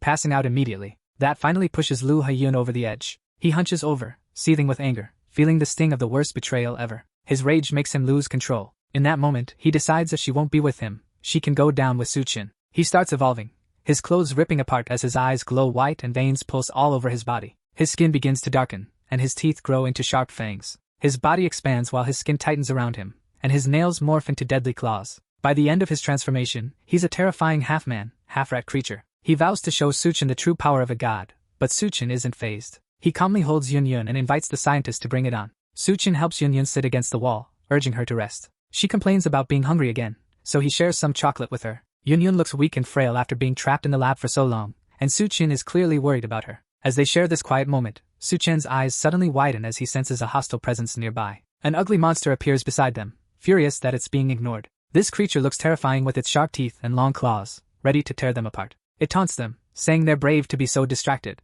but Suchin stays calm and unfazed by its threats. The monster looks sickly, and its body is thin and repulsive. In a flash, Suchin waves his hand and obliterates the monster's upper body. The mutated rat explodes, sending its blood and guts flying everywhere. It's a fitting end for such a nasty creature. Suchin, unimpressed, wonders if that's really all the monster's got. He was hoping for more of a challenge, but clearly, this thing can't handle his power. Meanwhile, Yun finishes her chocolate and casually asks if the people downstairs are Suchin's friends, glancing out the window. Suchin nods, confirming they're his friends. She grabs a chair, determined to repay Suchin for everything he's done, especially since he saved her life. Yun hurls the chair through the window, shattering it, and gets ready to jump down to help Suchin's friends. She gives Suchin one last look, warning him that Lu Huyen isn't easy to kill and that he should be careful. So, she leaps out the window, and as she falls, she starts growing bigger and bigger. By the time she hits the ground, she's towering over everyone. It's wild. Suchin's friends are freaked out by the crash, taking a second to process what just went down. Duanya and the crew spin around, shocked to see this massive woman, who's complaining about landing on her butt. The bunny girl can hardly believe her eyes. Tianyu is just now realizing a giant woman has gate crashed the scene. Somehow, despite her size, her bandages stay put. With the wrecked buildings around them, they can't wrap their heads around this giant woman. Meanwhile, a bunch of the rat army is lying dead behind them. Yun is gritting her teeth, still trying to shake off the pain from the fall. Eventually, she gets up and starts wandering across the battlefield. Everyone's still in shock, wondering how this massive woman just appeared out of thin air. As Yun moves, Tianyu is freaking out, hoping he doesn't get squashed, especially since he's got quite the view from his spot and even comments on the color he can see. She ends up stepping on one of the rats, making it squeal in pain and squirm under her foot. The rat desperately tries to wriggle free from under the giant woman's foot. Yun finally starts to grasp what her new friends have been up against. She lifts her foot to get a better look, while the other rats stare up at her in fear. The rats are clearly terrified of the intimidating vibe Yun is giving off. Before she fully realizes they're rats, they start pouring out of the buildings, charging straight at her. They're all fired up to avenge their fallen buddy, racing across the now deserted battlefield, snatching up anyone they can grab as they charge forward. Some folks try to make a run for it, but only a handful manage to escape. The rest get caught up in the creature's path and end up as Rat Chow. Yun freaks out when she realizes she's up against massive rats. She's in full panic mode, crying out for help because these monsters are too much for her. Everyone else starts fleeing from her because she's stomping around in a panic, and those shockwaves could squash both rats and humans. She's yelling at the creatures to back off, while the others try to calm her down before she accidentally crushes them. Most people just give up and bolt. Suchin is watching the madness unfold, totally amazed by Yun's crazy strong power. Meanwhile, without him noticing, the rats in the room start morphing and coming back to life as he gazes out the window. He quickly turns around and spots the creatures charging at him, but he's confident he can handle them. Suchin just stands there as the rats swarm him, realizing that Lu Huin is tougher to kill than he thought. He lets the rats completely cover him, staying calm. They merge into a form resembling the Rat King. In seconds he's swallowed up, but he doesn't even try to escape. From deep within the swarm, Lu Huin's hand emerges, like some creepy figure back from the dead. The giant rat appears, fully transformed into the Rat King that Su Chen's been hunting. He laughs, claiming his body is nearly immortal, mocking Su Chen's failed attempts to beat him. With his main obstacle gone, he's ready to conquer the world. Down below, the fighters are stunned as the rats suddenly freeze in place. It's like they're all wired into the same network, just waiting for their next command. Duanya and her crew are baffled by this sudden pause. With perfect synchronization, the rats all turn their gaze upward toward the top of the building. Up there, like a cartoon villain plotting world domination, stands Lu Huin, basking in his own glory. He stands there, grinning with his grotesque form, convinced he's already won and his enemies don't stand a chance. His eyes sparkle with overconfidence. The other fighters recognize him as the Rat King. Panic sets in as they stare at this menacing figure. In perfect harmony, all the rats kneel, showing their loyalty to their leader, the one who gives them purpose. The bunny girl and her friends are shocked that the rats are smart enough to pull off something like this. Meanwhile, Yunyun is busy shooing away the rats, clearly annoyed by their presence. She's already fed up with these pesky creatures and definitely doesn't need their rat king making things worse. She strides up to Lu Huin, demanding to know where the main character is. She's ready to face the rat king right then and there if he doesn't spill the beans about Suchin. Plus, she's not finished with his stash of chocolate. Lu Huin, unfazed by her boldness, casually informs her that her beloved is long gone. Feeling slighted by her dismissive attitude, Lu Huin warns her that she's asking for trouble. His unsettling grin makes it clear he's more than ready to handle her. Yunyun, too focused on her mission, doesn't notice the rats crawling up her and scratching her skin until it's too late. Frustrated, she scolds them for distracting her from confronting their king. It's not just her dealing with these relentless beasts. The bunny girl and her unlucky crew are struggling to keep up as the rats go wild, attacking them like there's no tomorrow. They're doing their best to hold their ground. Yunyun's been knocked down by the rats, who look like they're ready to rip her apart. She's shielding her face with her hands, leaving the rest of her body exposed. Li Hien is laughing at them, bragging about how his rat army will fuel his global scheme. But then, Su Chen's voice cuts him off. Our guy reaches out from the swarm, apologizing for the delay in finding the crystal core. The mad scientist can't wrap his head around it. He's got this shocked look, thinking Su Chen should have been rat food by now, but he seriously underestimated our hero's strength. Su Chen tears open his chest with his bare hands, emerging from the chaos. He splits the rat king in half and steps out with a fierce look and a red glint in his eyes. His body is covered in red streaks. Even though Li Huyen is split apart, he still can't believe what's happening. Su Chen looks down at him, knowing he's finally found what he was searching for. In his hands he holds the Rat King's crystal core. With the Rat King's core in play, the mutated rats go even more berserk. Barricades barely hold them back as they squeeze through, appearing from tight spaces and corners, hunting for their next victim. They burst out of holes in the walls and ground. As they emerge, they clutch the bones of their unfortunate victims. The guys fighting them are seriously annoyed at the sight of these monsters. One of them freaks out, saying the rats are squeezing through even the tiniest gaps. The guy is terrified, running for his life, and warns his buddy to be careful near a ditch. The bald brother of the little girl freezes when he spots a rat crawling out of the sewer. He clenches his teeth, standing still as the creature sniffs around for its next victim. Unfortunately for the bald guy, the rat latches onto his leg as he moves, holding tight. He's totally confused, not knowing what to do, and he screams out in panic. More rats swarm out, dragging him down into the sewer depths. He fights back, yelling at the rats to let go, but it's hopeless. He desperately claws at the ground, but the creatures have him in a firm grip. The other brother watches helplessly, calling out to the man being dragged away, while the little girl clings to his shoulders. Tears stream down their faces as they watch him disappear into the unknown. They're powerless to stop it. As he's taken to his doom, he tries to comfort them, telling them not to worry about him, even as the monsters drag him away. He urges his little brother to look after the girl, and his voice fades as the rats finally pull him out of sight. The rats retreat into their lair to feast. Meanwhile, the two siblings keep calling out for their lost brother. Meanwhile, Tian Yu is completely wiped out. He can barely hold off the rats anymore. His face is battered, his mouth is bleeding heavily, and those dark circles under his eyes say it all. The faction leader sees that this is too much for him, and it looks like he's about to pass out. Suchin better show up soon, or it's game over. Using whatever strength he has left, he keeps trying to fend off the rats. He slashes at the monsters as they close in, but he's already hit his limit. The rats, sensing his weakness, swarm him even more. At this point, Tian Yu is practically seeing the light. He's beyond exhausted. His eyes can barely stay open, and his arms just give up. It seems like this is the end for him. As his last bit of energy fades, he resigns himself to his fate. Yun Yun is also getting swarmed by these monsters.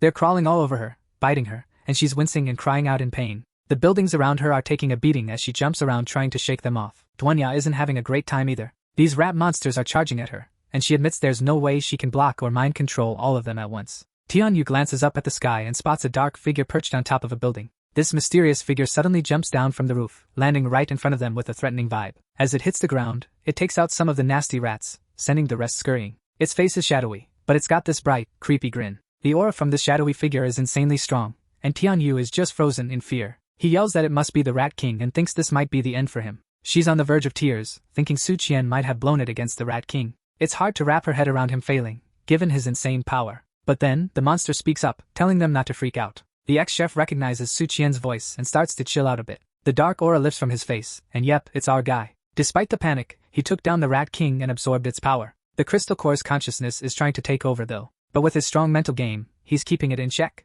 In a mental showdown, he's not backing down. He's got this sly grin as the shadow slowly disappears from his body. Tian Yu is relieved to finally see his brother again. Su Qian gives a shout out to the faction leader for holding the line against the horde until the Rat King was toast. As soon as the shadow leaves his body, all the mutated rats lock their eyes on him. With a new threat in the mix, they look ready to pounce. They charge at him from behind, hoping to catch him off guard and overpower him. Tianyu shouts a warning, seeing the monsters closing in fast. But Su Qian doesn't flinch. He just turns his head slightly and, with a sinister look, tells the monsters to back off. The rats freeze in place immediately. Su Qian's intense glare sends them scurrying away in fear. They bolt, clearly spooked by him, as if they've just seen a ghost. The barriers meant to trap the rats end up being their escape route, as they squeeze through tiny gaps. Some vanish into underground tunnels, while others slip away through the vents. The remaining human survivors are in shock. They're trying to figure out what made the rats suddenly freak out and bolt. With the fight finally over, it feels like they barely scraped by. Su Qian isn't the Rat King, but the leftover power from the crystal core is enough to scare the rat men into retreating. If he hadn't shown up in time, those creatures would have kept pouring in from everywhere and attacking.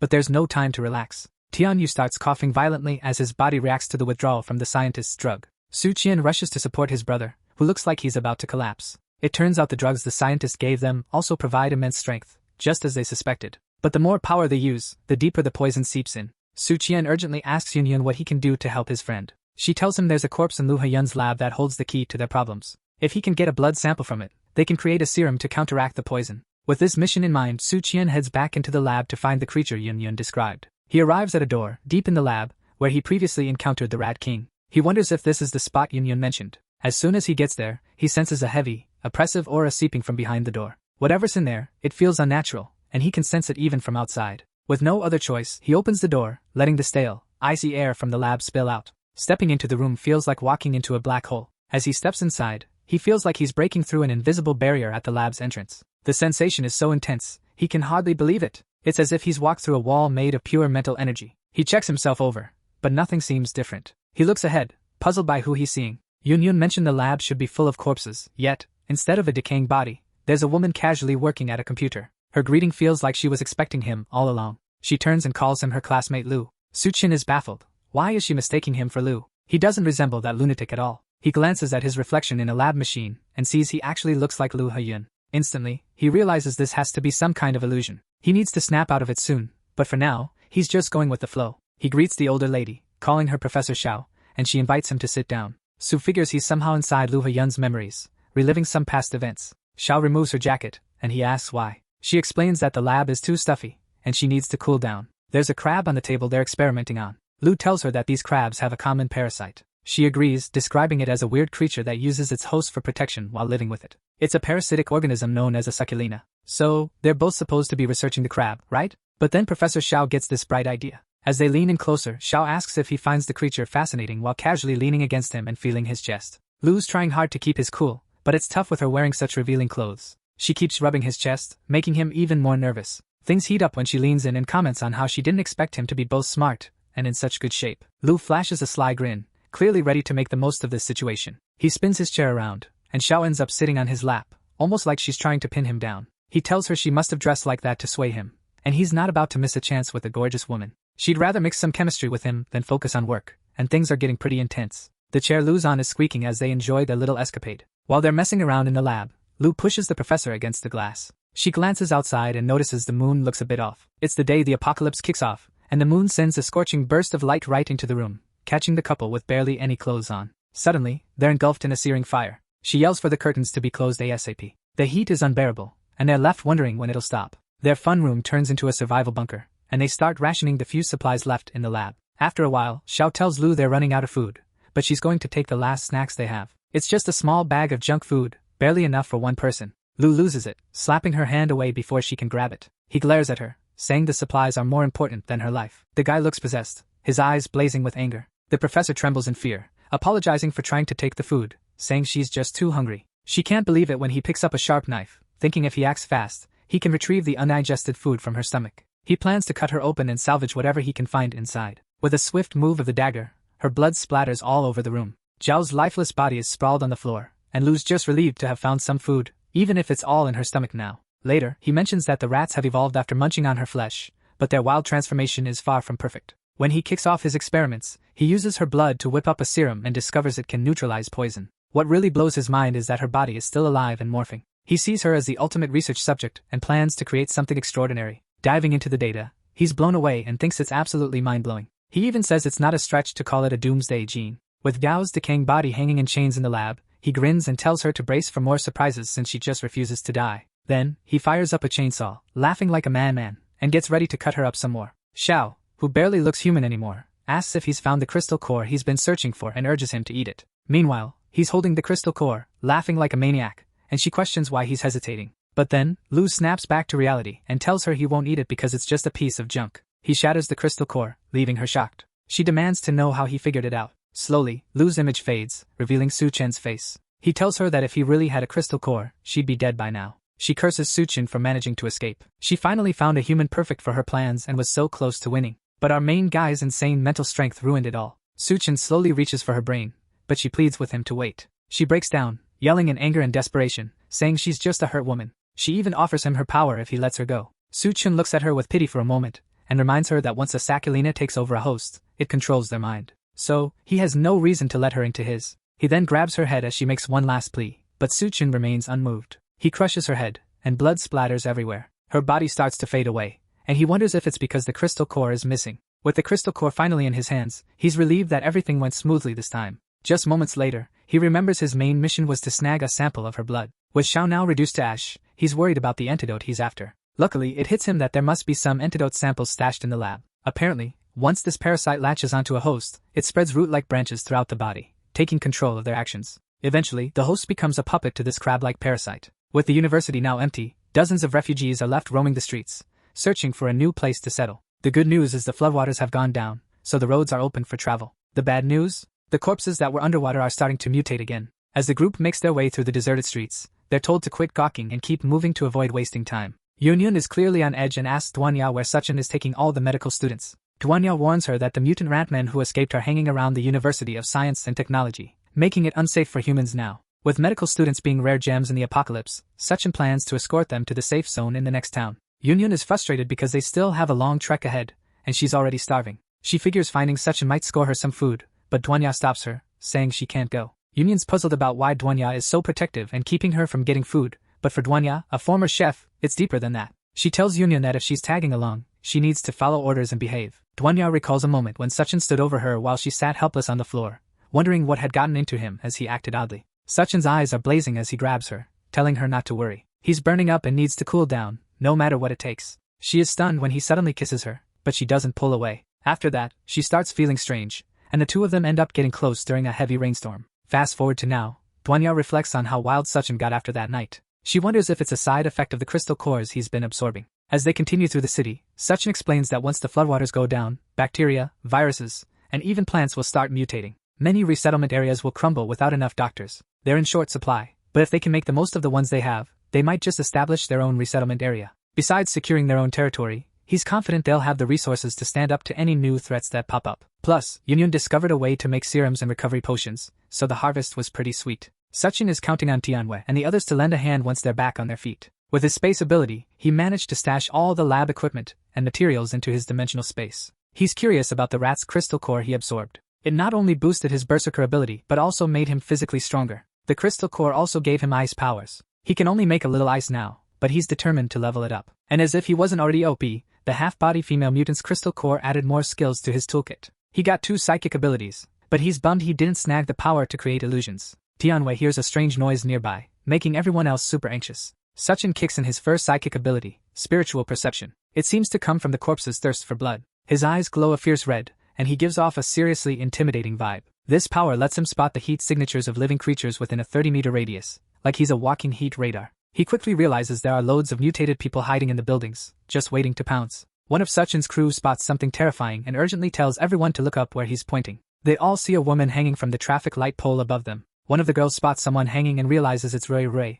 her old roommate. She urges the guys to hurry and save Rui before it's too late. She can't bear to see her friend in such a degrading situation. One of the guys steps forward to help, but Suchen stops him, telling him to stay out of it. He orders his group to keep moving and not waste any more time. The girl is shocked by Suchen's lack of empathy. She questions if he's even human, wondering how he can just watch someone die when there's still a chance to save them. Others start voicing their opinions, accusing Suchen of lacking any decency. They decide to stay and help because they can't just stand by and watch someone die right in front of them. The girl instructs them to get Rui down quickly so she can provide medical assistance. A few guys rush to the traffic pole, trying to free her by loosening the ropes. Just as they're working on it, a barrage of arrows rains down, taking out most of them instantly. It's brutal. The girl, who seemed so sure of herself, is now trembling with fear. They can't believe they just lost 2 innocent lives trying to save one. They finally get it. It's a trap. But it's way too late. Suddenly, 2 guys with axes crash out of the windows above. They surround the girl and her companion. These dudes from the Devourer clan are massive, towering over the group that tried to help. One of the Devourer guys grabs a girl by the face and licks her cheek, like he's tasting her. Then he starts feeling her up and calls his buddy over, suggesting they have some fun with her first. The girl is terrified as she stares at the monstrous creature holding her head. She pleads for her release,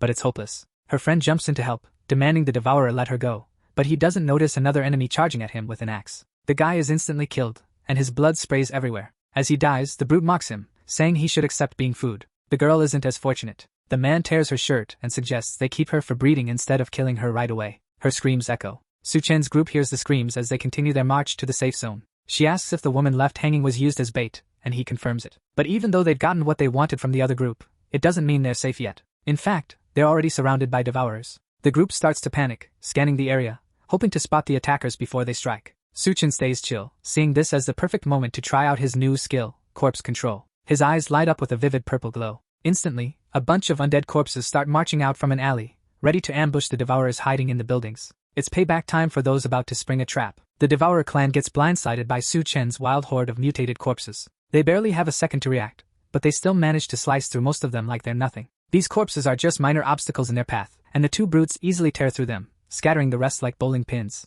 However, while all this chaos unfolds, Su-chen and his crew slip away unnoticed. The 2 brutes can't handle the situation, so they leap from the building they were fighting in, landing on the street to chase after them. As soon as they hit the ground, they spot Su-chen just chilling there with his hands in his pockets. They've walked right into his trap, and now there's no way out for them. The brutes are pumped, thinking there's another victim waiting, and they decide to take Su-chen down first. But Su-chen couldn't care less. It's a shame the Devourers don't have crystal cores, or he'd deal with them himself. Since they're not worth his effort, he'll let the mutated corpses have some fun with them. As he mentions this, a horde of zombies emerges from hiding, surrounding the brutes again. This time, the sheer number is overwhelming, forcing them to fight for survival. Meanwhile, over in Heeching, Su-chen and his group of survivors finally reach the safe zone they've been aiming for. Suddenly, a loud voice demands to know why they're trespassing. Duanya, leading the group, explains they're travelers from the University of Science and Technology seeking refuge. Then, out of nowhere, a guy jumps off a building and lands right in front of them. He gives off a seriously intimidating vibe and clearly isn't thrilled to see them. This dude doesn't seem to tolerate strangers, calling anyone he doesn't know trash, and bluntly tells them to scram. Duanya tries to use her mind control powers on him, questioning his authority to deny them entry into a safe zone, but her powers don't seem to work on him. For a second, it looks like he's under her spell, but he quickly snaps out of it with a few taps to his head. Duanya figures out way too late that this guy is probably an able user like them. The brute raises his axe and jumps up, ready to finish them off. But right before the big guy can strike Duanya, someone jumps in to save the day. It's Xiao Feng, doing what he does best, protecting people. He tells the big guy, Captain Sun, that these folks are just looking for a safe place, and there's no need to attack them. Sun isn't buying it because he thinks these aren't ordinary people. Normal folks wouldn't just stroll through the Devourer clan's territory like it's nothing. He suspects they're spies sent by the Devourer clan. Hearing this, Su-chen steps out from behind the group to greet his old buddy. He tells Captain Sun that if they're not welcome, he'll just take the dozens of doctors he brought to another safe zone. The guards are immediately on high alert, not noticing at first that there are doctors among the group. It's super rare for even one doctor to survive this long in the apocalypse, let alone a whole bunch of them showing up with Xiao Feng. Xiao Feng is thrilled to see Su-chen again and quickly figures out that these folks aren't your average wasteland survivors. With Su-chen in the mix, Xiao Feng is convinced these people aren't Devourer spies. He vows to protect them, trusting Su-chen's word that there are dozens of doctors. Given Su-chen's past feats, Xiao Feng would believe him even if he claimed to have thousands. With Xiao Feng's assurance, Captain Sun has no choice but to let them in. Having doctors means they won't have to resort to burying patients alive anymore, and the sick can finally get the care they need. Captain Sun walks off, clearly bummed he can't swing his giant axe today. But before he goes, he warns Xiao Feng that if these so-called doctors can't heal the patients, Xiao Feng will have to face the music since he backed them. With the captain's go-ahead, the soldiers escort Su-chen's crew into the safe zone, while Xiao Feng lingers to apologize to his old buddy. He tells Su-chen not to take it personally, saying Captain Sun is always like that. Su-chen isn't fazed though. He's dealt with plenty of annoying folks during the apocalypse. Anyway, Su-chen's team of doctors shows up just in time. The safe zone's got some weird cases that definitely need medical attention. A soldier guides them to a warehouse deeper inside the safe zone, where they stash the sick and dying together. Way in the back of the warehouse, he shows them the body of a woman, one of the victims of the bizarre condition plaguing the camp. She looks like she's been dead for ages, covered in hundreds of tiny white mushrooms sprouting right out of her skin. They have no clue what's making these things grow, but trying to clean them off just makes them come back faster. Each time, it weakens the person until they eventually die. Su-chen instantly recognizes that she's been infected by some kind of mutated fungus. The plants and people are both mutating, which means they can control and infect others. He suggests warning everyone to be cautious around young plant shoots and to avoid getting pricked by them. Duanya examines the plants on the woman's body and realizes they're feeding off her. For now, all she can do is take a sample to analyze it, hoping to develop a cure or some medicine for the infection. But this is just the start of a wild wave of mutations taking over the world. If these mutated plants aren't dealt with, they'll spread fast and start attacking people. When that happens, the Devourer tribe will seize the chance to hit the safe zones, turning many folks into their livestock. This will make the Devourer tribe even stronger, which is bad news for Suchin. He needs to keep this safe zone secure for his future plans. Right now, he should scope out the area to ensure everything's locked down. As he's pondering his next steps, a loud commotion erupts elsewhere in the safe zone. Sounds like a van, and someone on top is yelling for people to clear the way. It's the Lord's son, tearing through the streets like a maniac. On top of that, this guy's shooting a gun in the safe zone and attacking innocent folks for no reason. Yet, Xiaofeng's crew isn't lifting a finger to stop him. A soldier tells Suchin that his team got disbanded, likely because they let newcomers into the city against Captain Sun's warnings. Plus, this isn't the first time the city lord's son has stirred up trouble. He thinks the elderly and kids are useless to the safe zone, so he just runs them over and shoots them, and thanks to his status, no one can do a thing about it. While driving, he spots Yunyun tending to an injured person lying helpless on the street. He stops his car next to her, arrogantly asking if she wants to join him. If she does, he'll take her somewhere nice to eat. Yunyun slowly stands up and tells him she's so hungry she can't walk anymore. If he wants to take her out, he'll have to carry her. The Lord's son is all for it, and calls her over to give her a lift. Xiaofeng is ready to step in, but Suchin stops him, knowing exactly what Yunyun has in store for the Lord's son. As long as he can carry her, he can take her wherever he wants. As soon as he agrees, Yunyun gives a sly smile, then jumps into the guy's open arms. But just before she lands, she suddenly grows to her full size, grinning down at him as she falls. The Lord's son realizes what's happening just in time and dodges being squashed by a giant woman. Her new size tears her jacket apart, and makes her heavy enough to wreck his car. Unfortunately for him, he's not quick enough to get away completely and ends up with a leg injury. The crash noise grabs everyone's attention in the safe zone, and they rush over to see what's going on. Meanwhile, the Lord's son is yelling in agony as the pain from his broken leg hits him hard. Yunyun looks at him and casually points out that even when given a chance to prove himself, he still fails. Then, she cruelly steps on his broken leg, making him scream even louder. The commotion draws soldiers from deeper within the zone, and they rush over to find out what happened. He quickly points at Yunyun, accusing her of being a monster who turned into a giant and broke his leg. Duanya steps in and uses her mind control powers to mess with the memories of those around them. Suddenly, everyone turns against him. They tell the young master that he actually fell out of his car and broke his leg on his own. Thanks to Duanya's mind control, they're all convinced they saw him fall with their own eyes. The young master suspects everyone is in on the scheme to frame him. With no other options, he calls for his dad, the lord who runs the safe zone, to bail him out of this mess. Captain Sun laughs darkly, thinking this whole situation is going to be entertaining to watch. A car, flanked by a bunch of soldiers, rolls up to the scene while the young lord is still stuck on the ground, unable to move. Suchin's crew and Xiaofeng are watching the whole thing unfold. The city lord steps out of his car, curious about the commotion. As he approaches, people rush to fill him in, and the swarm of security around him makes it clear he's a big deal. Xiaofeng stands up for his buddy, explaining to the city lord that Suchin came with a bunch of doctors looking for shelter. Then he starts detailing how the young lord began stirring up trouble. The younger guy jumps in, demanding his dad kill everyone for breaking his leg. But the lord just ignores his son's outburst. He slaps the kid as soon as he starts mouthing off. Seems like he's warned this troublemaker before about his behavior. The lord knows what goes down when he's not around. He's repeatedly told his son to respect everyone who enters their settlement. His goal is to turn the safe zone into a beacon of hope during the apocalypse, offering warmth to all who arrive. Because of this big dream, even his own son gets punished for stepping out of line. It shows the city lord is a good guy, a rare find in these harsh times. The crowd starts cheering for him, impressed by his good deeds. The city lord turns to them and invites them to stay and build a new dream together. He promises the best food and conditions to help them survive in this new hellish world.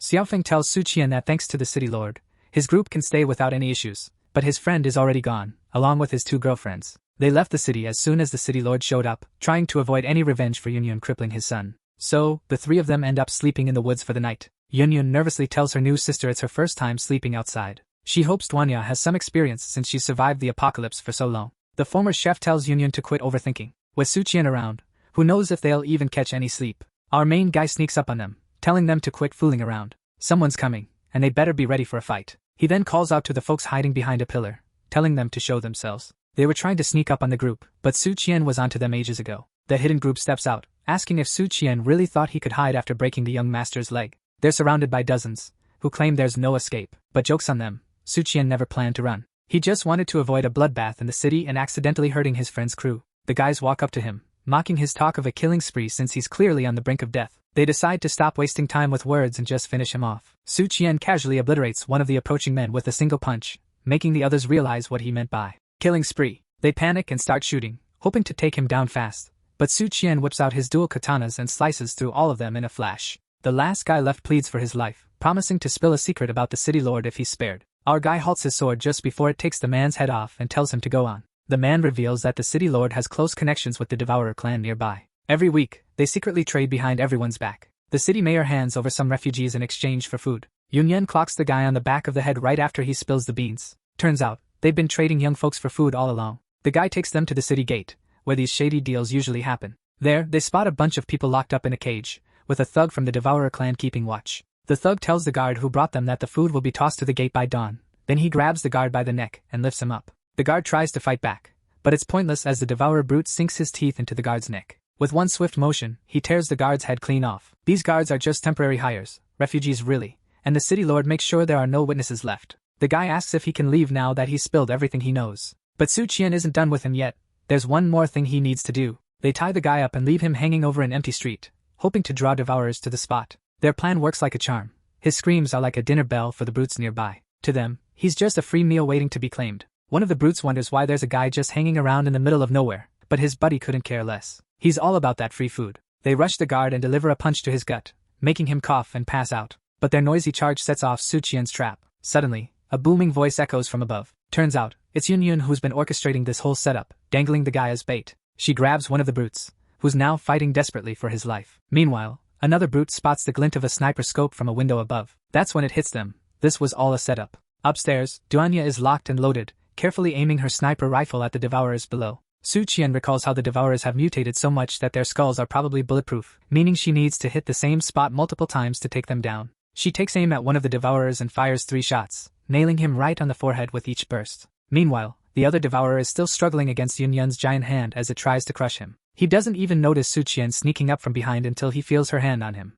But it's too late. Su Qian places her hand on the brute's head and crushes it instantly. They proceed to wipe out the entire group. With the main force of the Devourer clan defeated, Su Qian and the 2 girls claim all the food that was supposed to go to the city lord for themselves. They then head to a house that's surprisingly intact, given the harshness of the apocalypse. Inside, he pulls a bed from his inventory and sets up a feast to enjoy with his 2 girls. Duanya suggests that if he wants his own settlement, he should just find another place and take it over. There's no need to get involved in the drama between the city lord and the Devourer clan. Sure, that's an option, but setting up a base is a huge hassle, and he's not really cut out for it. To actually run the place and keep things in order, he needs someone trustworthy with experience in that area. And it just so happens that person is inside Hiching. As they're chatting, Yunyun shows up in an outfit that's pretty revealing. She notices Duanya and Su Qian on the bed and wonders why they started without her. Su Qian is chilling on the bed while 2 girls start getting playful around him. They've been living like normal humans since the apocalypse hit, all thanks to him. So tonight, they're planning to show their appreciation by treating him right, even as the city crumbles around them. Meanwhile, guards from the safe zone stumble upon a hanging corpse that Su Qian used as bait.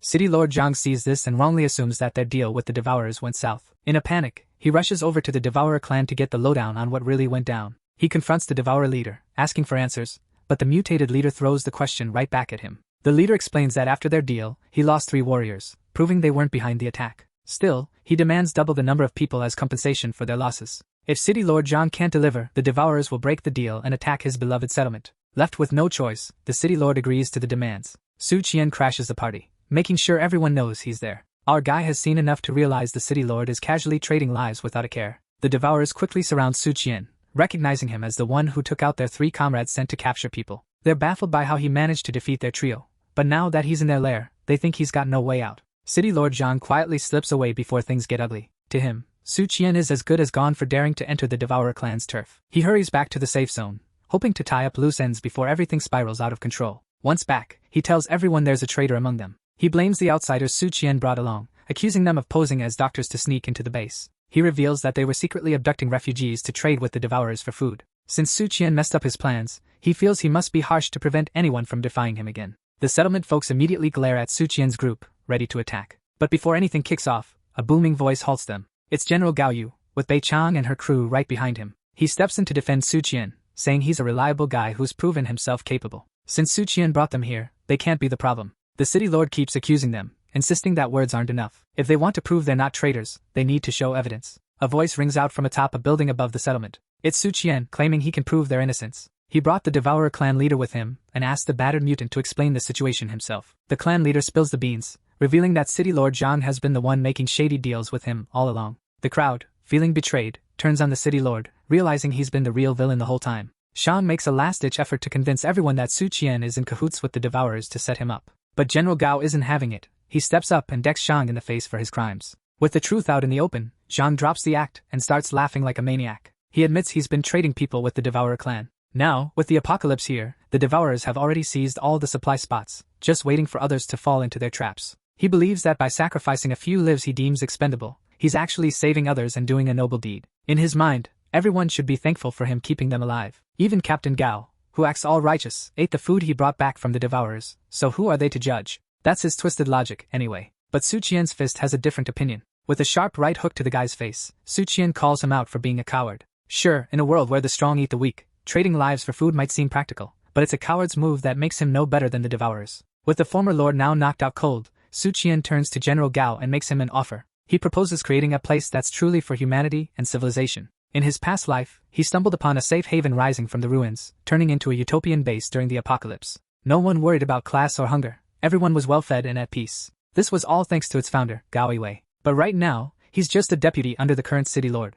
In his previous life, he only left after uncovering the base's dark secrets, deciding to build his own. Su Qian just sped things up a bit this time around. The other soldiers are skeptical about the plan. Building a base from scratch is insanely tough, but if they want to do things their own way, they can't live under someone else's roof. They need to create their own base to truly survive. The city lord laughs off their idea of setting up a new base. Beyond his city's safe zone, beasts and zombies are everywhere. There's no promise of food or safety. Leaving his protection is basically a death sentence. The city lord's son, who's not in the best shape himself, suggests they let the folks leave if they want. They'll come crawling back after facing the harsh reality out there. The other survivors start doubting if they can make it outside the city lord's safe zone. If they want to stay alive, sticking with the cowardly lord might be their best bet, even if it means swallowing their pride. The city lord plays on their fears, telling everyone that if they believe in those wild dreams, they can go. But if they end up starving in the wasteland, it's on them, not him. But hey, if food is the only issue, Su Qian's got a plan to solve all their problems. I mean, this guy managed to draw out the leader of the Devourer clan without breaking a sweat, and he's already famous for his crazy abilities. For someone like him,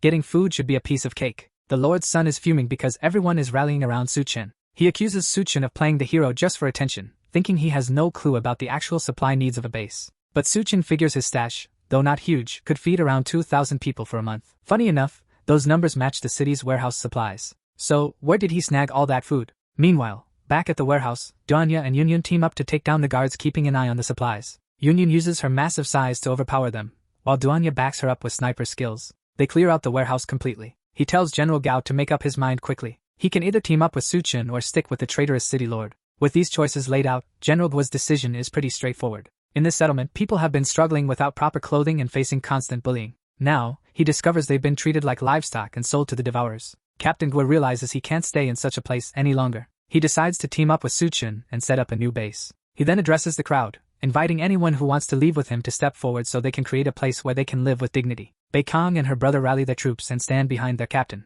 These troops were supposed to be loyal to the city lord, but after his betrayal, their loyalty now lies with Captain Gao. He commands the few soldiers still loyal to him to aim their weapons at Captain Gao and his men. The lord's son angrily points a gun at Su Qian and starts shooting like crazy. If Su Qian hadn't shown up with his crew and his schemes, the guy's leg would still be fine. Su Qian seizes the moment to dash forward and grabs the young man by the throat. He demands that City Lord Zhang orders his men to drop their weapons, otherwise he's gonna break the kid's neck. Not wanting to lose his only son, Zhang calls off the attack. Su Qian then instructs the captain to lead his people and the refugees away. He plans to handle the situation himself. Captain Gao agrees and tells him they'll be waiting for him at Shangyuan University. Once everyone's gone, the city lord pleads with Su Qian to release his son so they can both calm down and discuss things. But that's just a setup to leave Su Qian vulnerable, so a sniper on a nearby rooftop can take him out. Our guy sees right through this and orders Duanya to eliminate the sniper. In an instant, the sniper's head bursts like a balloon. With the sniper out of the picture, Su Qian finally releases the city lord's son. Just as the father catches his son, he spots a grenade stuffed in the young man's mouth. Right before it detonates, Su Qian taunts Lord Zhang,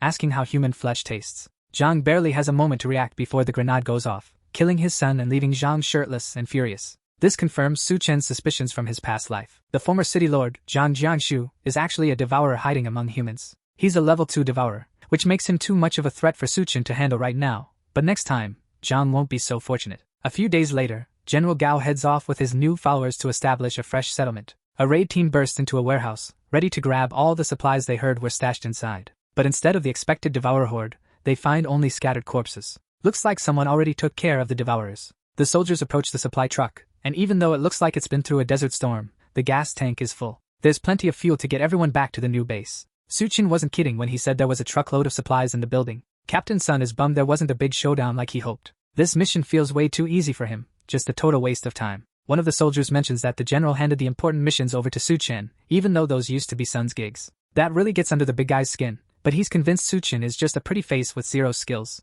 There's no way this guy can outshine a trained soldier like him. Back at the new base, Yun is puzzled about why Captain Sun hasn't returned yet, especially since Suchin took out all the devourers in the warehouse ages ago. All they had to do was hit up the supermarket and bring the truck back. Even someone as clueless as Captain Sun can manage that. Yun isn't worried about Captain Sun. She's more focused on ensuring the refugees get the medical care Suchin assigned them. While they're chatting, Duanya spots the truck heading back to base. She tells Yun to shrink down because it'll be tough to hide her size with mental powers once they're close. Captain Sun checks in with General Gao, who's running the base. He confirms the supplies are secured and delivered, so now they've got food. Nearby survivors hear that Suchin's truck plan was legit, and they start singing his praises. People doubted he could fix their food issue, but turns out he proved them wrong. The more people talk about Suchin, the more Captain Sun gets annoyed. He convinces himself that Suchin is just brainwashing everyone. Sooner or later, Suchin will mess up, and the spotlight will return to the rightful hero. Out of nowhere, a soldier rushes in, saying there's evidence of Devourer tribe activity near a hospital to the south. It's a group of a few dozen,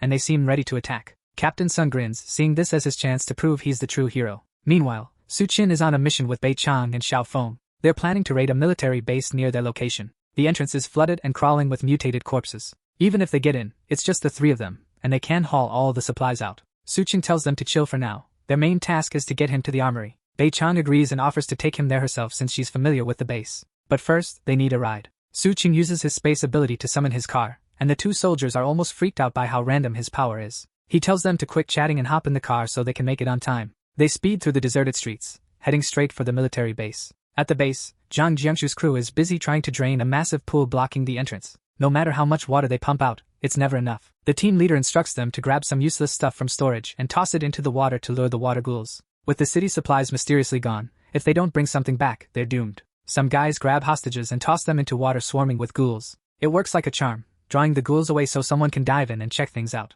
The boss promises his crew that whoever goes down to open the door will get a woman from the city lord as a reward when they return. One guy steps up, ready to take the plunge. Before the apocalypse, he was broke and single, so now he's grabbing any chance to get ahead. His bravery inspires the others to dive in too. Meanwhile, Xiaofeng watches as these guys try to break into the military base. Looks like Zhang Jianxiu is also eyeing the base's stash of supplies and weapons. Fortunately, Beichan knows a different route that avoids the city lord's troops, but it involves diving underwater. Suching is on board with the plan, so the three of them dive into the ghoul-filled waters, aiming to reach their goal. While swimming through the murky water, Beichan spots several eyes lurking in the depths, watching them. Turns out, they're water ghouls, and the sight makes her gasp, using up her last bit of air. Suching pulls her in close to calm her down. He then kisses her, sharing some oxygen to keep her from drowning. But the water ghouls seize the moment to launch an attack. Suching quickly uses his power to stop them in their tracks, almost like they're under a spell. His eyes glow red, and Beichan realizes he's controlling the water ghouls with one of his abilities. The effect fades, and some ghouls start attacking again. Suching holds a few off and tells Beichan and Shufan to escape while he deals with the rest.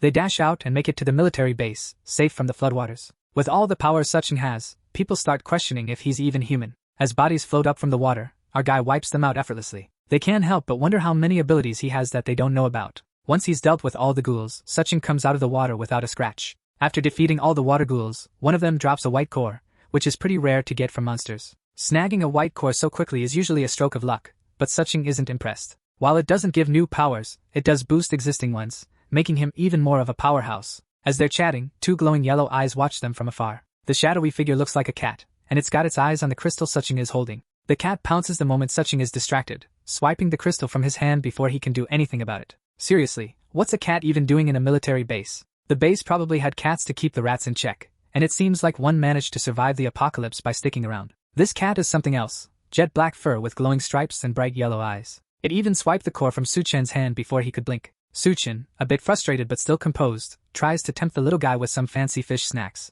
hoping it'll trade them for the white core. But nope, the cat just pounces and snatches the snacks right out of his hand. Then it darts deeper into the base with both treasures in tow. Looks like the mighty Suchen just got outsmarted by a cat, twice in a minute. Anything that makes it through the apocalypse isn't your average creature, and this cat definitely has something special going on. They keep moving through the base, and eventually stumble upon a lever that brings the electricity back to life. Luckily, the power systems are still kicking despite being left alone for so long. Before the Great Flood, everyone evacuated in a rush. So, there's no way they had enough time to grab all their gear before leaving. They finally reach the base's arsenal, and it's packed with enough weapons to equip an army of 500. Xiaofeng thinks if they find a tank, they could arm 1,000. Xiaofeng tells him to be cautious as he dashes off to locate one. The storage is packed with essentials, but now they face the challenge of transporting it all back to the base. The city lord's troops could appear any minute, and fetching reinforcements from the safe zone isn't an option. Suddenly, a loud rumble snaps them out of their planning. Xiaofeng did find a tank, but there's a catch. Something else found him, a massive, mutated beast resembling a giant dog.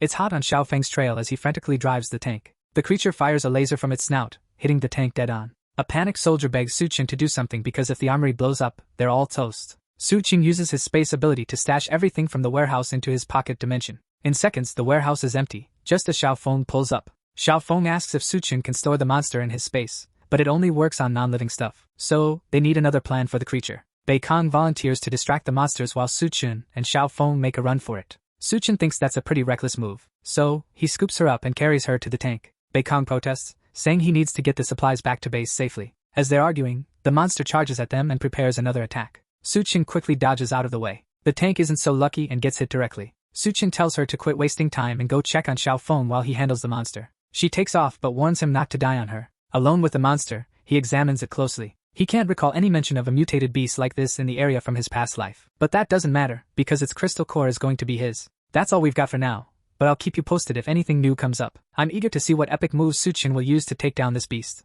And is Xiaofeng even still alive?